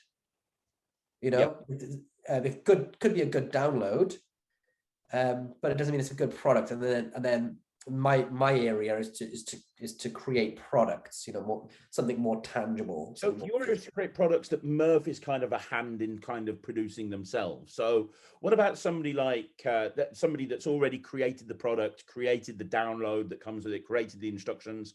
Would that go through to you as well if you don't have to do anything at Murphy's end, or would that be a different department? Some people find themselves bringing it to me that way, but then that is a different department. If it ends up with me, I can advise that department and say, "Oh, look, this has been made. This is brilliant. Please, will you pick some of these up?" I think Bo Kramer brought to me his Loki app, and I thought it was great. So I was like, "Yo," spoke to who needed to be spoken to. Say, "Can we please pick some of these up and get it on the shelves, because it's fantastic." So I can have a hand in it that way. But 9 times out of 10, it would go to the buyers. So there's people that work in Murphy's, like Patrick and Kathy, that would be your contact. That take and that's who originally, when I had my first DVDs, those are the people that I first spoke to via email, and then met them in the real life. That took a chance on me buying my product when no one knew who I was, and then 10 years later I'm sitting here, Right, it's full circle. It's so yeah, cool. yeah. It really is. So what I like about the Murphy's products is I love how you guys do your instructional downloads. You've got that whole thing on the server, and it's like click on here, enter the code, and it's all hosted on there, and it's broken down into segments. I absolutely freaking love that. I think that's amazing. One of the things I've said on the channel is, like there's this company called Craziest that Murphy's sells their products, and their instructions is a slip of paper with a YouTube URL printed on it. Now, I don't know if you've ever tried to type a YouTube URL. Is that a 0 or is that an O? And there's 3 zeros. So I have to, okay, that's not work. So now let's take one of the zeros and turn it into okay, and that's also an I, but could that also be an L, or could it be a number 1? And it's like, haven't you guys ever heard of a fucking QR code? And then when you get there, it's like a 7-minute URL, a video on YouTube, and it's kind of like, I'd love it if Murphy's would force people to put all of their stuff. I know you probably can't, but I'd love it because you guys do the instructional side of things so well. If you'd say, okay, yeah, we'll take this product, but please can we take this and put it on our instructional, whatever it is, software or whatever, because it's so much better that way. It's I mean, like I'm still new. I've been there since October. I have no idea like how the back end of the website works. But next time I get like a chance to speak to like the people that work in those departments, I can ask. There's probably some logical reason why that it doesn't happen. I'm just too dull to figure it out on my own. But I will ask and see. Maybe it's something they haven't thought about. Maybe it's something there's a reason for it. But if I ask, at least you've got the facility there to be able to do that. And then that would make sense. And I understand that Murphy's need to carry everything. Like I reviewed Triple Helix a while ago, and I ripped into it's just not my sort of thing because it can't be done. But I understand that there's probably going to be people out there, and there's going to be TikTokers who see something like Triple Helix, and they're going to go, "Oh my God, this is like the second coming. This is the best trick ever." And I understand as Murphy's, you have to supply magic to absolutely everybody. So just because it's not my cup of tea doesn't mean it's going to be somebody else's cup of tea. But the instructions, if you could get these people to put the instructions on your software, it'd be so much better. Okay, I'll speak to them, or speak to who I think I need to. I still don't know the name of everyone who works here yet. Give them, go down in the warehouse, get them to go in the warehouse, get them to open up the product from Craziest, and get them to take that little slip of paper that's got your YouTube URL, just get them to try and find it. Because what will happen 2 hours later, having now punched through the laptop, they're probably going to realize the pain that they could. fits. I mean, you could use like an optical character recognition software on your phone to streamline the process down to 10 minutes. That would be helpful. That'd be brilliant. So anybody who's submitted something to Murphy's and they haven't heard something back, or they've had a message back going, yeah, thanks for all the fish, but no. Would you recommend don't be disheartened, keep trying? You know, yeah, I think it was James Dyson. I did a degree in business entrepreneurialism, and one of my final dissertation was comparing Richard Branson to James Dyson. And James Dyson, when he created the Dyson vacuum cleaner, he went through something like, I can't remember exactly now, it was years ago, it was something like 25,000 prototypes. So he created one prototype, didn't work, then created the second one, didn't work, created the third. Now, I don't know about you, but at some point in probably the first dozen, I would have gone, well, screw this for a game of soldiers, we'll try something else. He's there on version 25,000 and he's still trying to figure this out. I mean, that's just a perfect example of not giving up, right? Would you suggest to be like James Dyson and not give up? And well, it's do you know what, like there's so there's something that it's kind of like exactly what I'm doing now. I'm really so I'm trying to think of the best way. Definitely don't give up. The advice is don't give up, keep making it better. I'm really fortunate here at Murphy's that as a product that one of the ones that I said the idea I had back in October, which I shared with them, I'm on like prototype, I don't know, I can't even count how many prototypes we've had. I've been given them, and if you notice, I haven't released anything with Murphy's yet. Because the beauty of Murphy's that they are making sure that we're doing these products right. I'm not sure if you've ever seen Mental Dice. I hadn't actually seen one in the flesh until I got one. But just for example, like I didn't know anything about the product, but it's the little things that they do at Murphy's, which is unparalleled. So, like for example, you take the lid off. Yeah. And it glows and plays music and do you know what I mean? Like, so they're not. What's great is that if you get a response email that says, hey, this isn't for us, or it's been done before, we're not telling you go away and don't come back. We probably say it in there. I would definitely say in there. Is change it, make it better, improve it, bring it back, improve it, bring it back. Or if it's something which is it completely exists before and there's no way somehow, whatever the trick is, that it can be made better. I don't know what trick that would be, but obviously you're very creative to create a trick which exists already and it's good to the point where it can't be improved. And we would probably say don't do it. Can't imagine what scenario that would be. But if you've got a creative flair, then please work on some other stuff and show it to us because we are interested in you. So don't. Yeah, my advice is don't be put off and keep attacking the problem, and then be confident when it comes to Murphy's to be made into a product. Just like myself, we'll make sure it's done to the best of until you're happy with it. You know. And the standards that they have on that sort of stuff is absolutely brilliant. It really is. And yeah, it's I can understand that. I know some of the stuff that's coming out over the next year, and I can't imagine how much stuff that you guys are working on that's incredible that you make absolutely perfect before it comes out. I can think of one. Yeah, I can think of multiple, but like, yeah, dude, I'm annoyed at it in one way because I want people to see what I've been working on and the things that one of the things that is coming out. It's not mine. You know who it is. I want other people to see that. That's going to be trick of the year right there, man. Trick of the year for sure.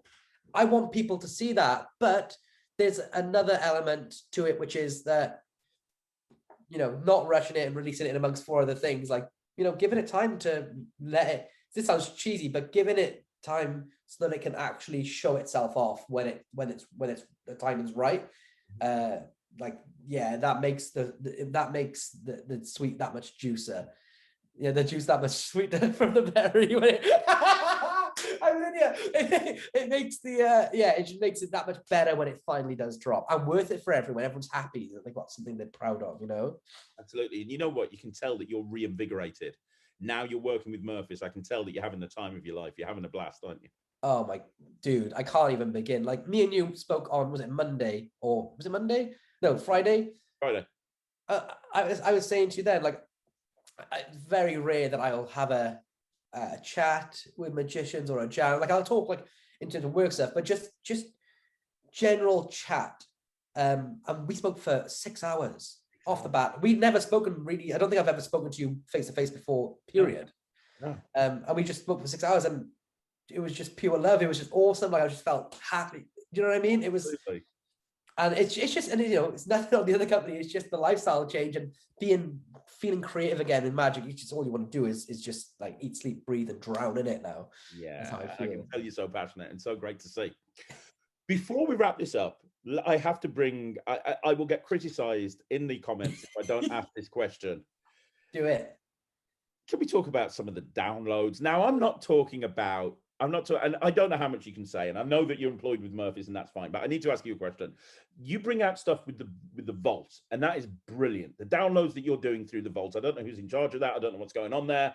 The vault is exceptional. I mean, exceptional stuff. I love that you're taking stuff and putting it out as download. Amazing. Some of the other downloads that come out, because obviously for people that don't watch this, most magic dealers around the world, pretty much all of them, get supplied through Murphy's.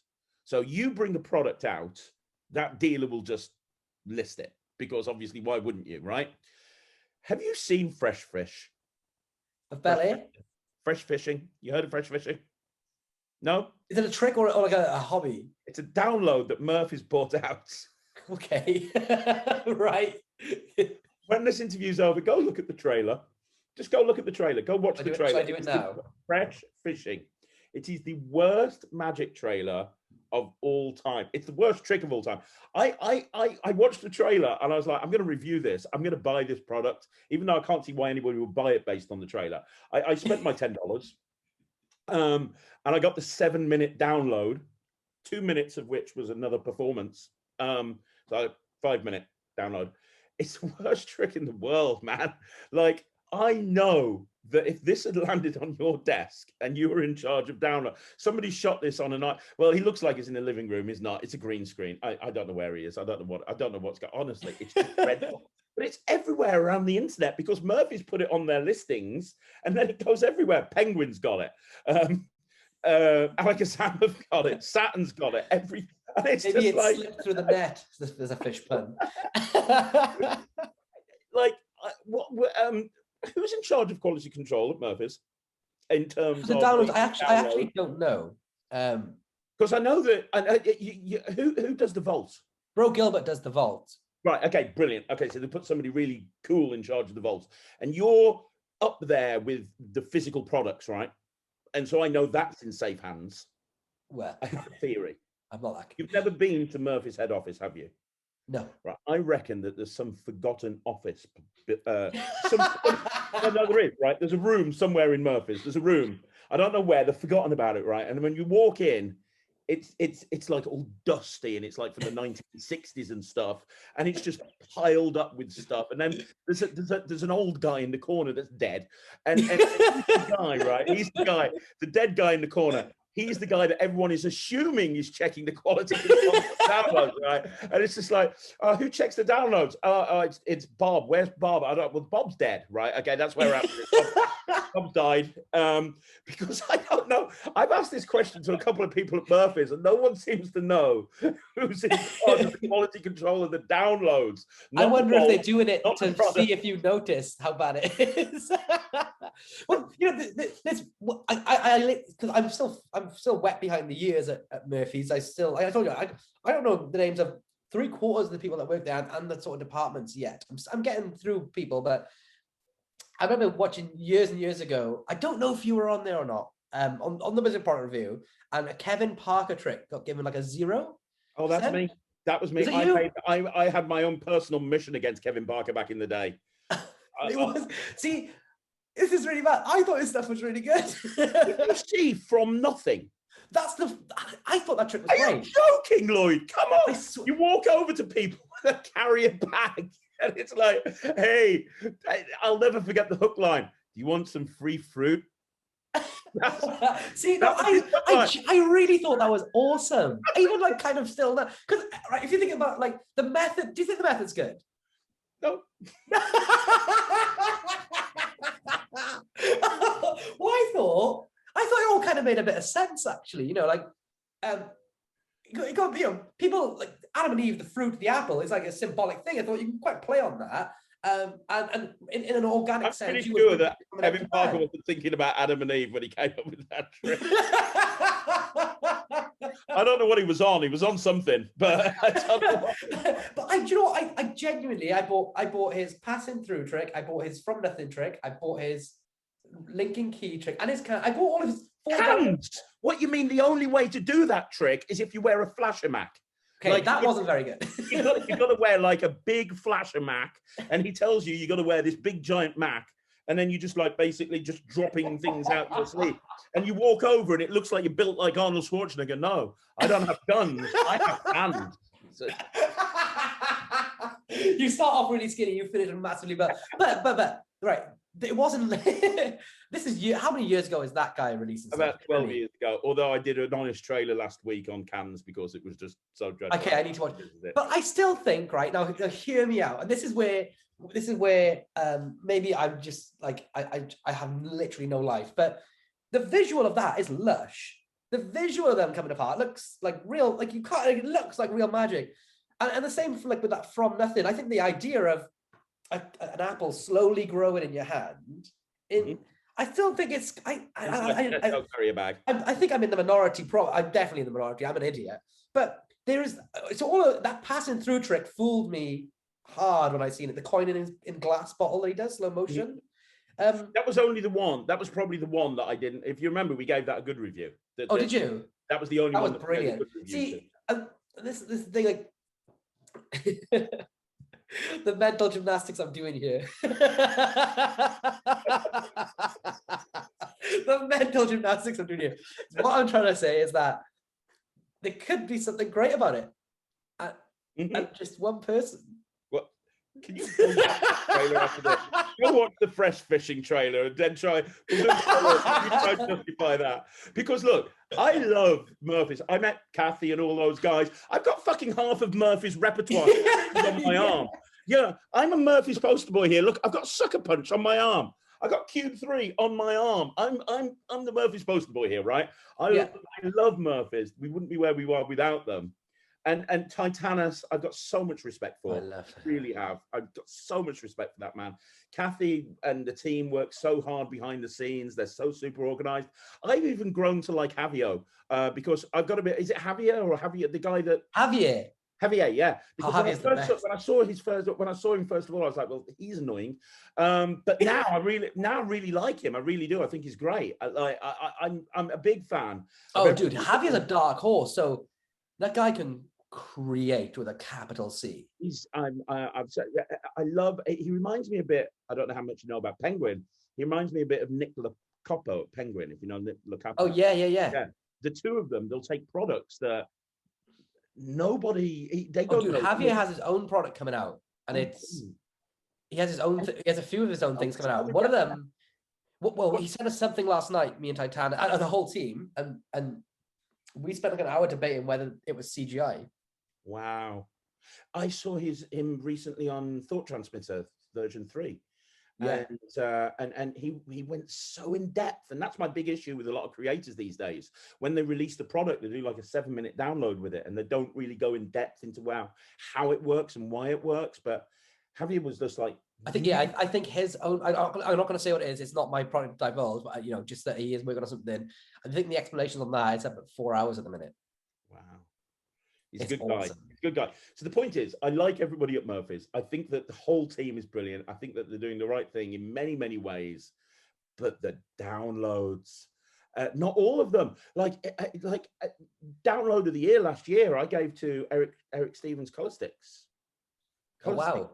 And that's a Murphy's direct download. Right.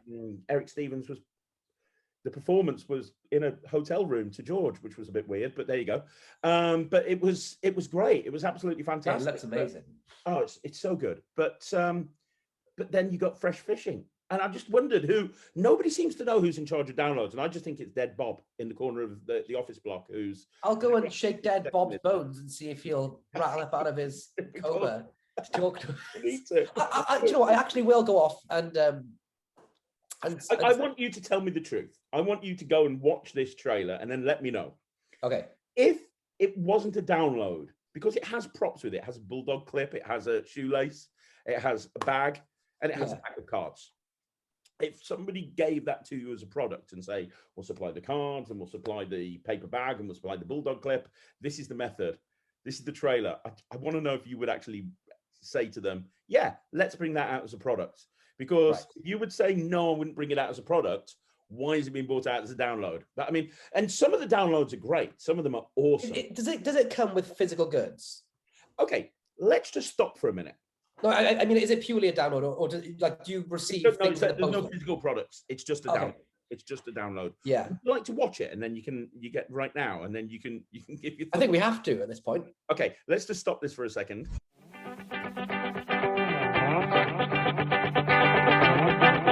Lasso card trick or card on rope is a classic plot in Magic.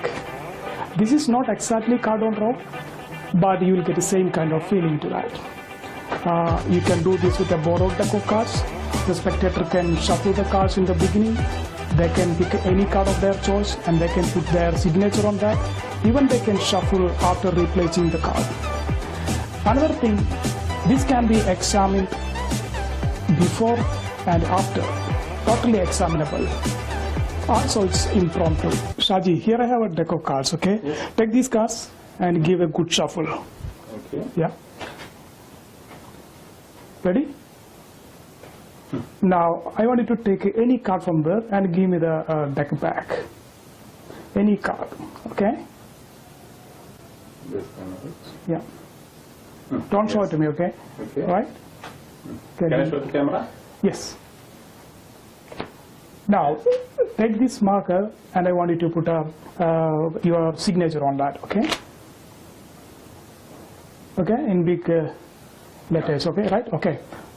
Yes, good. Yes. Okay, now you may put the card back over here. Yes. Okay, I'm going to mix them up a little bit like this. Okay, now the card is lost. Now we are going to shuffle the cards in a very strange to mix them up very well. Shall I mix like this? Yeah, whatever, it doesn't matter.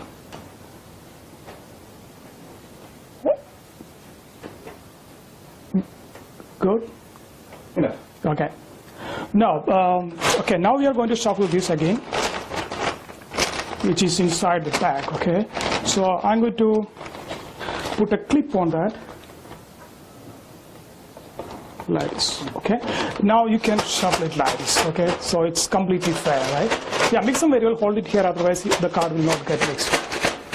Right? Fair. Okay, good. Now here I got a shoe.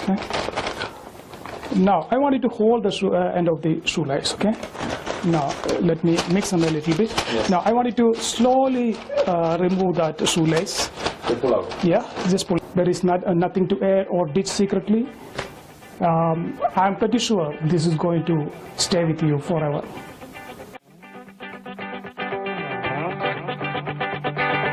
So Lloyd has now watched the download trailer for Fresh Fishing. What's your thoughts, my friend? It's great.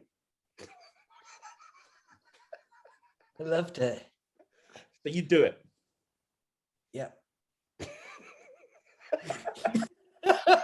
All right. Okay, you win.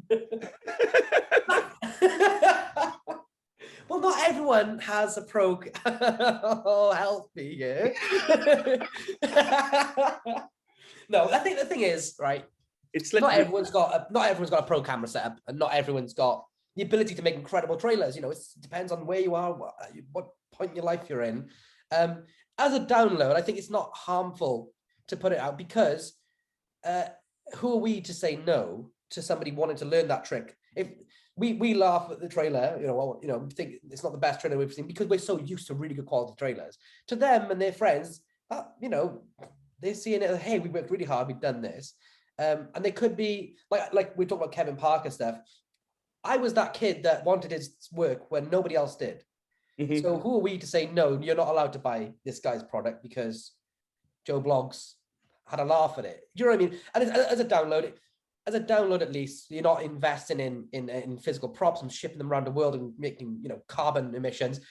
I suppose it's harmless, and you're not forcing people to buy it. If people want to buy it, they can buy it. If the shops want to host on their sites, it's up to them to do it. I do agree that that trailer it's a trailer. I think. It's definitely a trailer. And you were right. And I have said this on the channel. It's down to the end user to do their due diligence, and it's down to the individual magic shops to decide whether to list something or not. It's not just. It's you know what I don't want to offend the creator. I don't know the creator. I don't know how they make. From looking at it, and I'm going to put myself objectively, from an outsider perspective, it doesn't look very good, right? And that's controversial these days to say on a video, because everyone's just trying to people please, right? But I don't know the guy. Just looking at it as it is, it doesn't look very good. It could be great. I have no idea. I've seen the download. It's not. But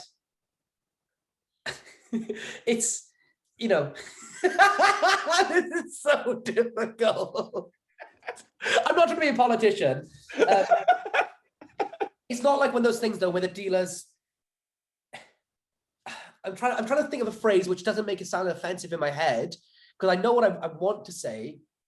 You get like some companies like massive tech companies, and they use like child labor camps and all this to get their products, and then those companies decide to stop working with them because of, or they don't, whatever. Like, I agree with that. Don't do those bad things. But this guy has clearly made a product, made a trailer to the best of his ability, and wants to find an avenue to get it out to the world. Who are we to deny him that when it doesn't cost us anything? We are a wholesaler. That is our business. We sell. And like with Kevin Parker, there could be a guy out there that buys that and goes, that was literally the piece. Even just the effect itself, I didn't even think of. The method may not be the best, but I needed that was the piece my show missed, and it makes my show work, Would you say then, and I totally agree with everything you've said there, and I know that Murphys are so good at a lot of things, would you say that because of the minimal cost involved in listing a download, the quality control is a lot stronger on a physical product than it is a download? It's easier for somebody to approach Murphys and say, I've got this download. Yeah. I'd like to be able to list it with you. It's easier for them to get that on Murphy's site and therefore to all dealers around the world than it is to go in there with a product that has to be paid for and designed and takes manpower and different departments' time and energy to put this together and make it the best it can be. I'm not. Do you know what? It sounds well. I'm just too new. I don't know the process of download. I don't know if it's like self-hosted. If you have an account, you can put what you want up. I don't. I'll look into it after this call for sure, because it needs to, we need to always be looking at every company needs to be constantly shining a light on itself to see what they can be better at, right?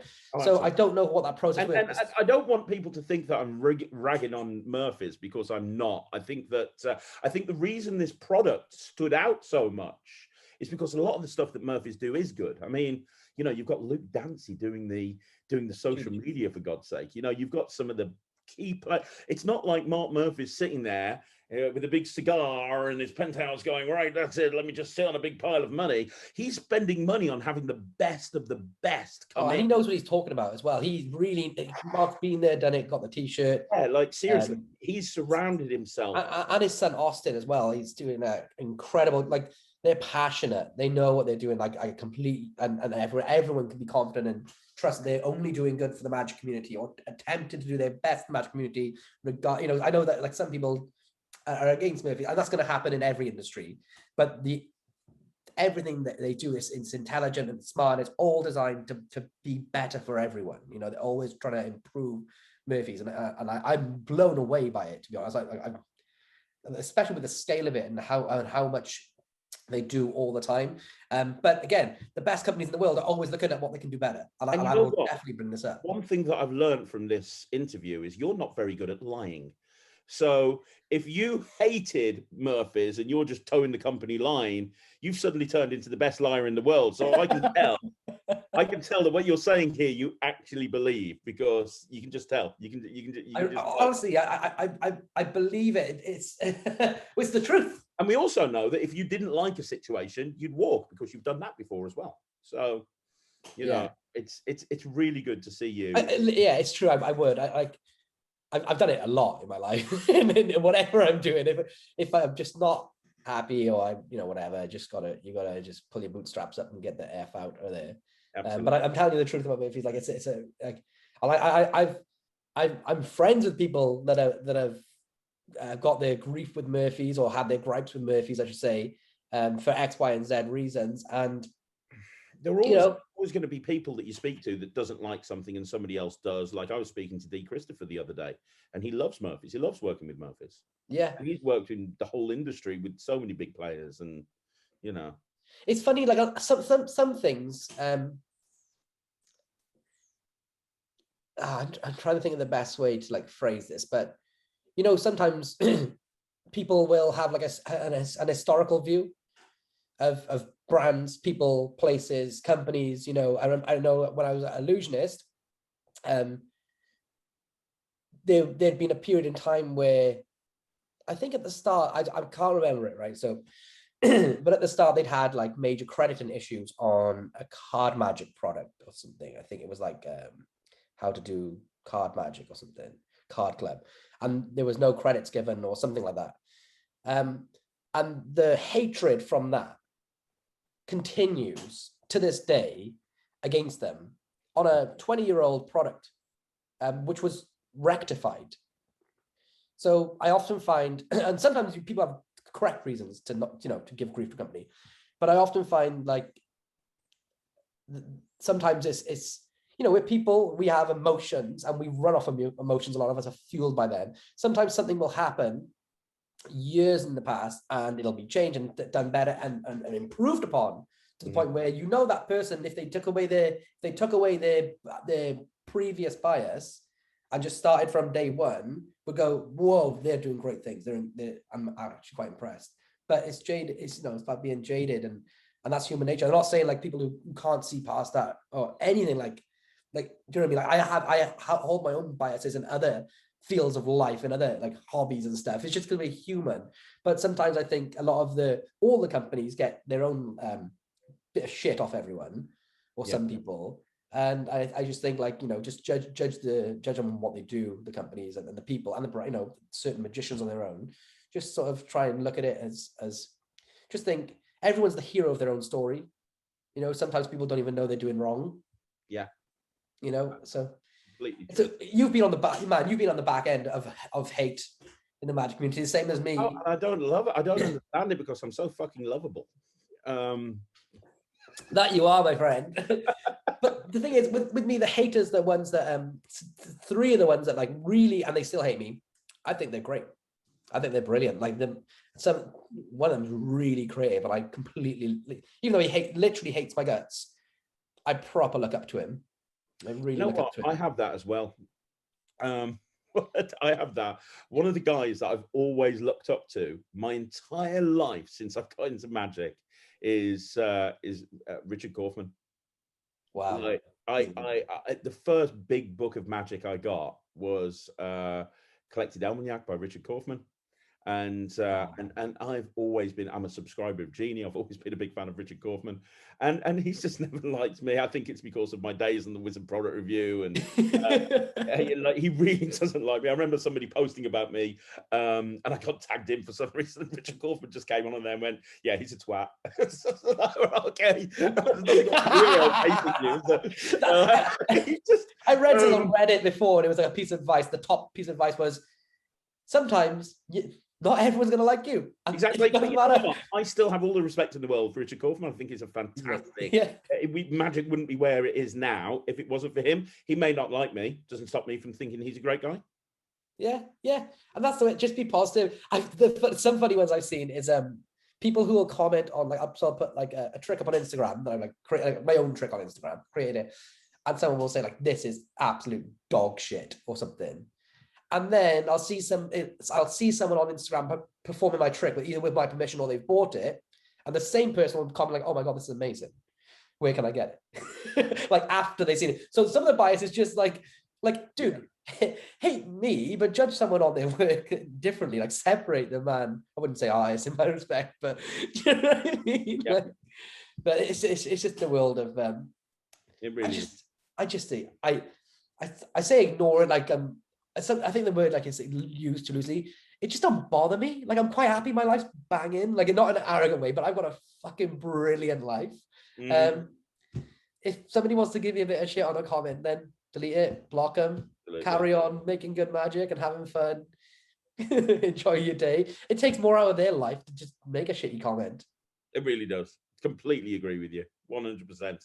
Well, look, we're gonna wrap this whole thing up now. But one last question: what's next for Lloyd Barnes? You and to be clear, all the way through, you've gone, oh, I'm not a very good creator. Shut up, you are. To be clear, you're 32 years old. Like you said, your life's banging. It's lush. By the way, that's Welsh for very. In case you didn't know. Pete Turner asked me that. He said, "What does lush mean?" I said, "It's like it's cracking." Like Pete Turner hasn't watched Gavin and Stacey. Pete says lush all the time now, though. All right, good. But I mean, you have a lush life. You know, you're happy with your life. And to be clear, just some of the stuff you've dropped out. Oh yes, Dynamo invited me to his show, don't you know? And then yes, he tagged me later saying thanks very much for coming. And it's like, oh yes, I can pick up the phone and speak to you anytime I want to and stuff like that. You know, I think you forget about how connected you are. There's people that you are friends with that you could pick up the phone and chat to that would actively give you tickets to a show that anybody else in magic would just dream of having a connection with that person. And you know them all so well. You've worked with one of the biggest magic companies in the world. And then off the back of that, you had the biggest wholesaler of magic in the world say, hey, Lloyd, we'd like you to come and work for us right now. You've created amazing magic tricks, amazing magic props, and you're the man that people have to get through in order to get their product listed with Murphy's. If there was a list of the most powerful people of magic, you would be up there, my friend. So let's just clarify this whole I'm not a very good creator. You don't get to the position that you're in without doing very well for yourself. My question is, what's next? Because I also know that you're very ambitious as well, and that you're always liking to create magic and performing. What is there anything left on your magical bucket list that you haven't done that you'd like to do? I kind of said this to my wife last year in the summer, and I should have more, but there isn't. I did it. I had a few goals I set out to do. I wanted the best-selling trick of the year. Had that. I wanted to create for a certain magician, and I did that.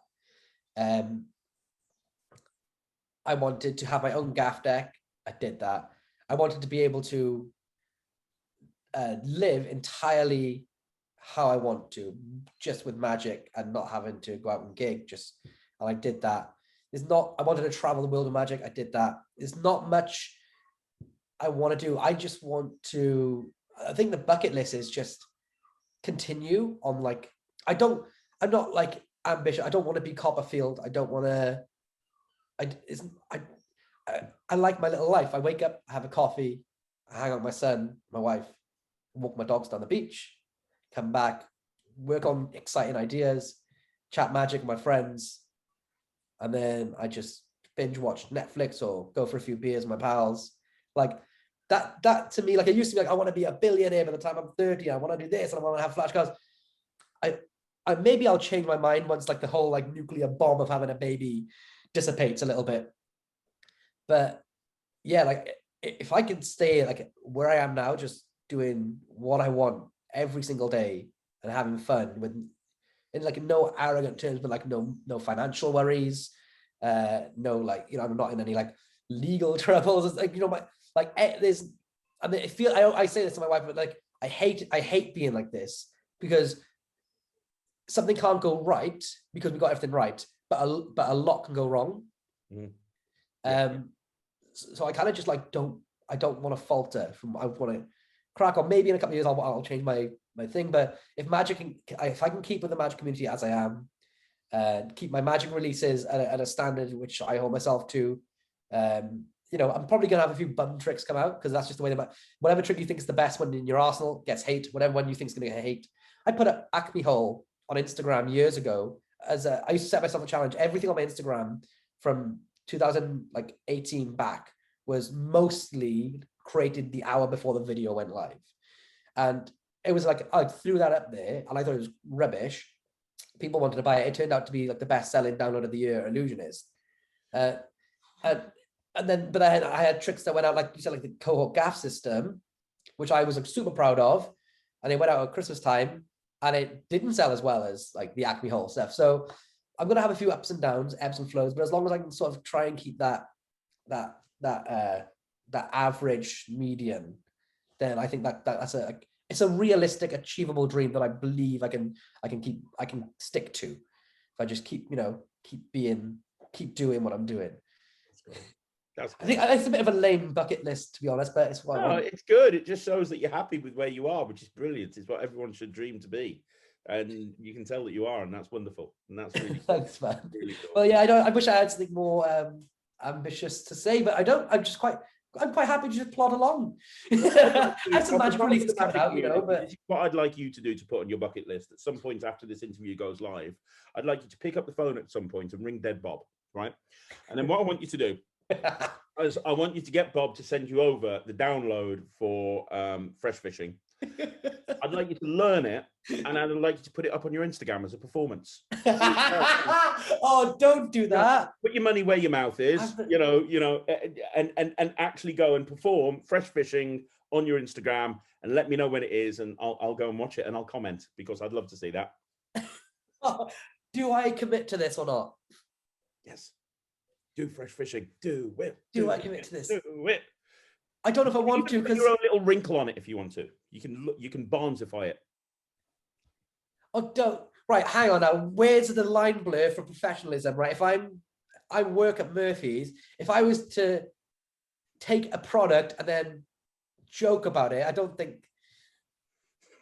No, I'm not saying joke about it. I'm just saying perform it. I'm not asking you to joke. I'm just saying go and perform Same it. thing, Craig. I'm joking.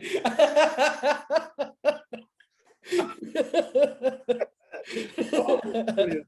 That's brilliant. I'm joking, everyone. I'm joking. I know you are. That's so funny.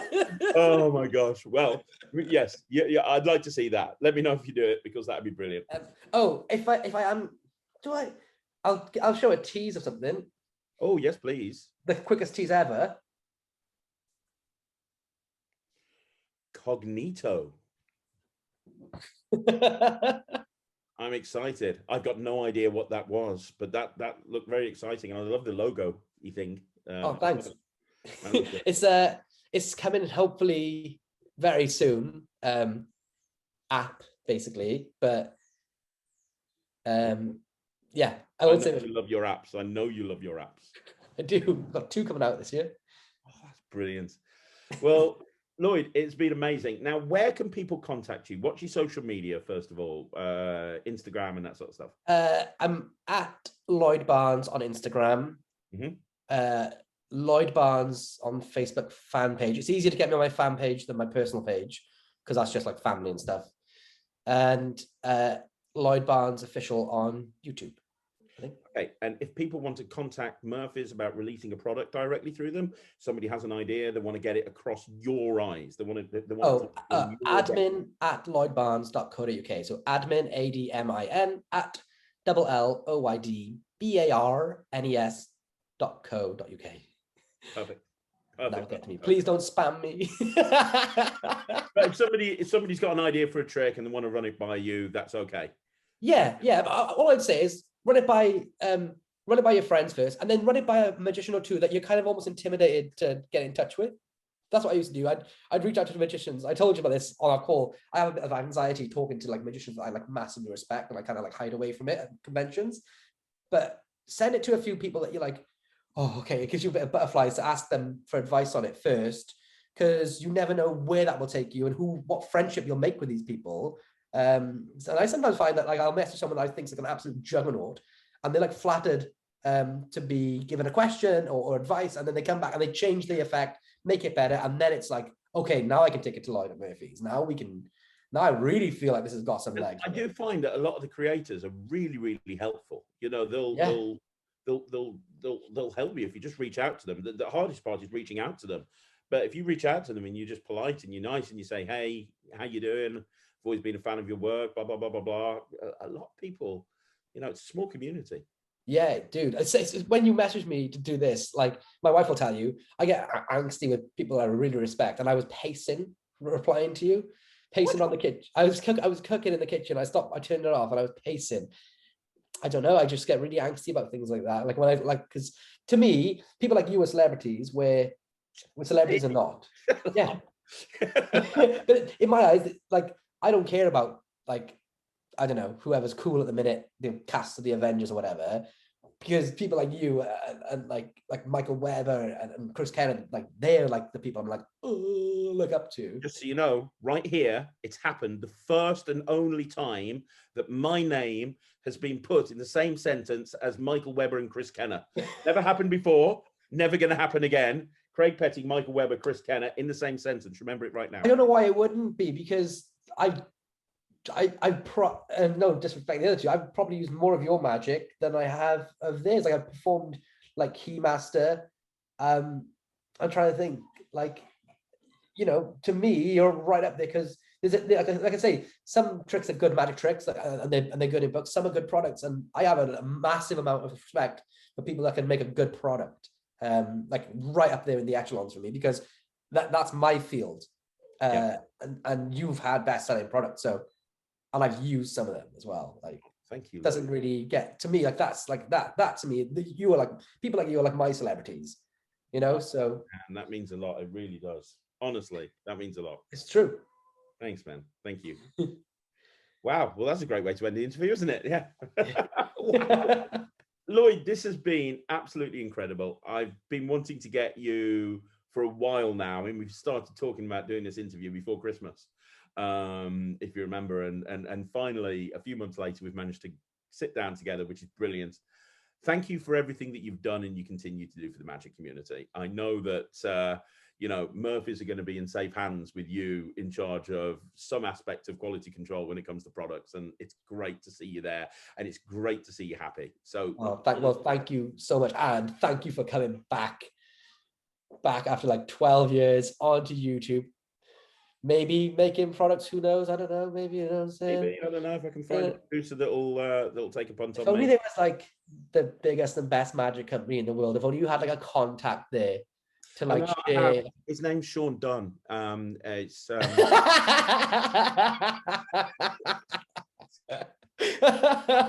but no, like, honestly, like I told you before, I don't watch a lot of YouTube in general, like at all. But I do. It's so refreshing to see a channel that's passionate, really passionate about digging into magic, not in a negative positive way, but like just getting your teeth sunk into magic in whatever facet possible. And it's nice to see that it's just like, hey, look, here's me pranking someone, but I'm faking it. Here's me just giving away secrets for views. Like, I mean, yeah, if there's any other channels like yours out there, I'd love to see them, but right now I'm only watching yours. Thanks, man. That means so much. Thank you. I'm so excited. I'm going to stop this interview now because I'm just gushing here. This is brilliant. This is bye, everyone. Guys, make sure you follow Lloyd. Make sure you contact Murphy's if you've got a product that you want to release. Lloyd will read the comments. Leave a comment down below and let Lloyd know what you think. And don't forget to subscribe to the channel. Tomorrow I'm going to be back with another 3 videos. The shorts at 2 o'clock, a live at 6 o'clock, and then something at 9 o'clock as well. So I'll see you then. Thanks very much for watching. Bye, everyone. Toodaloo. That was so Welsh.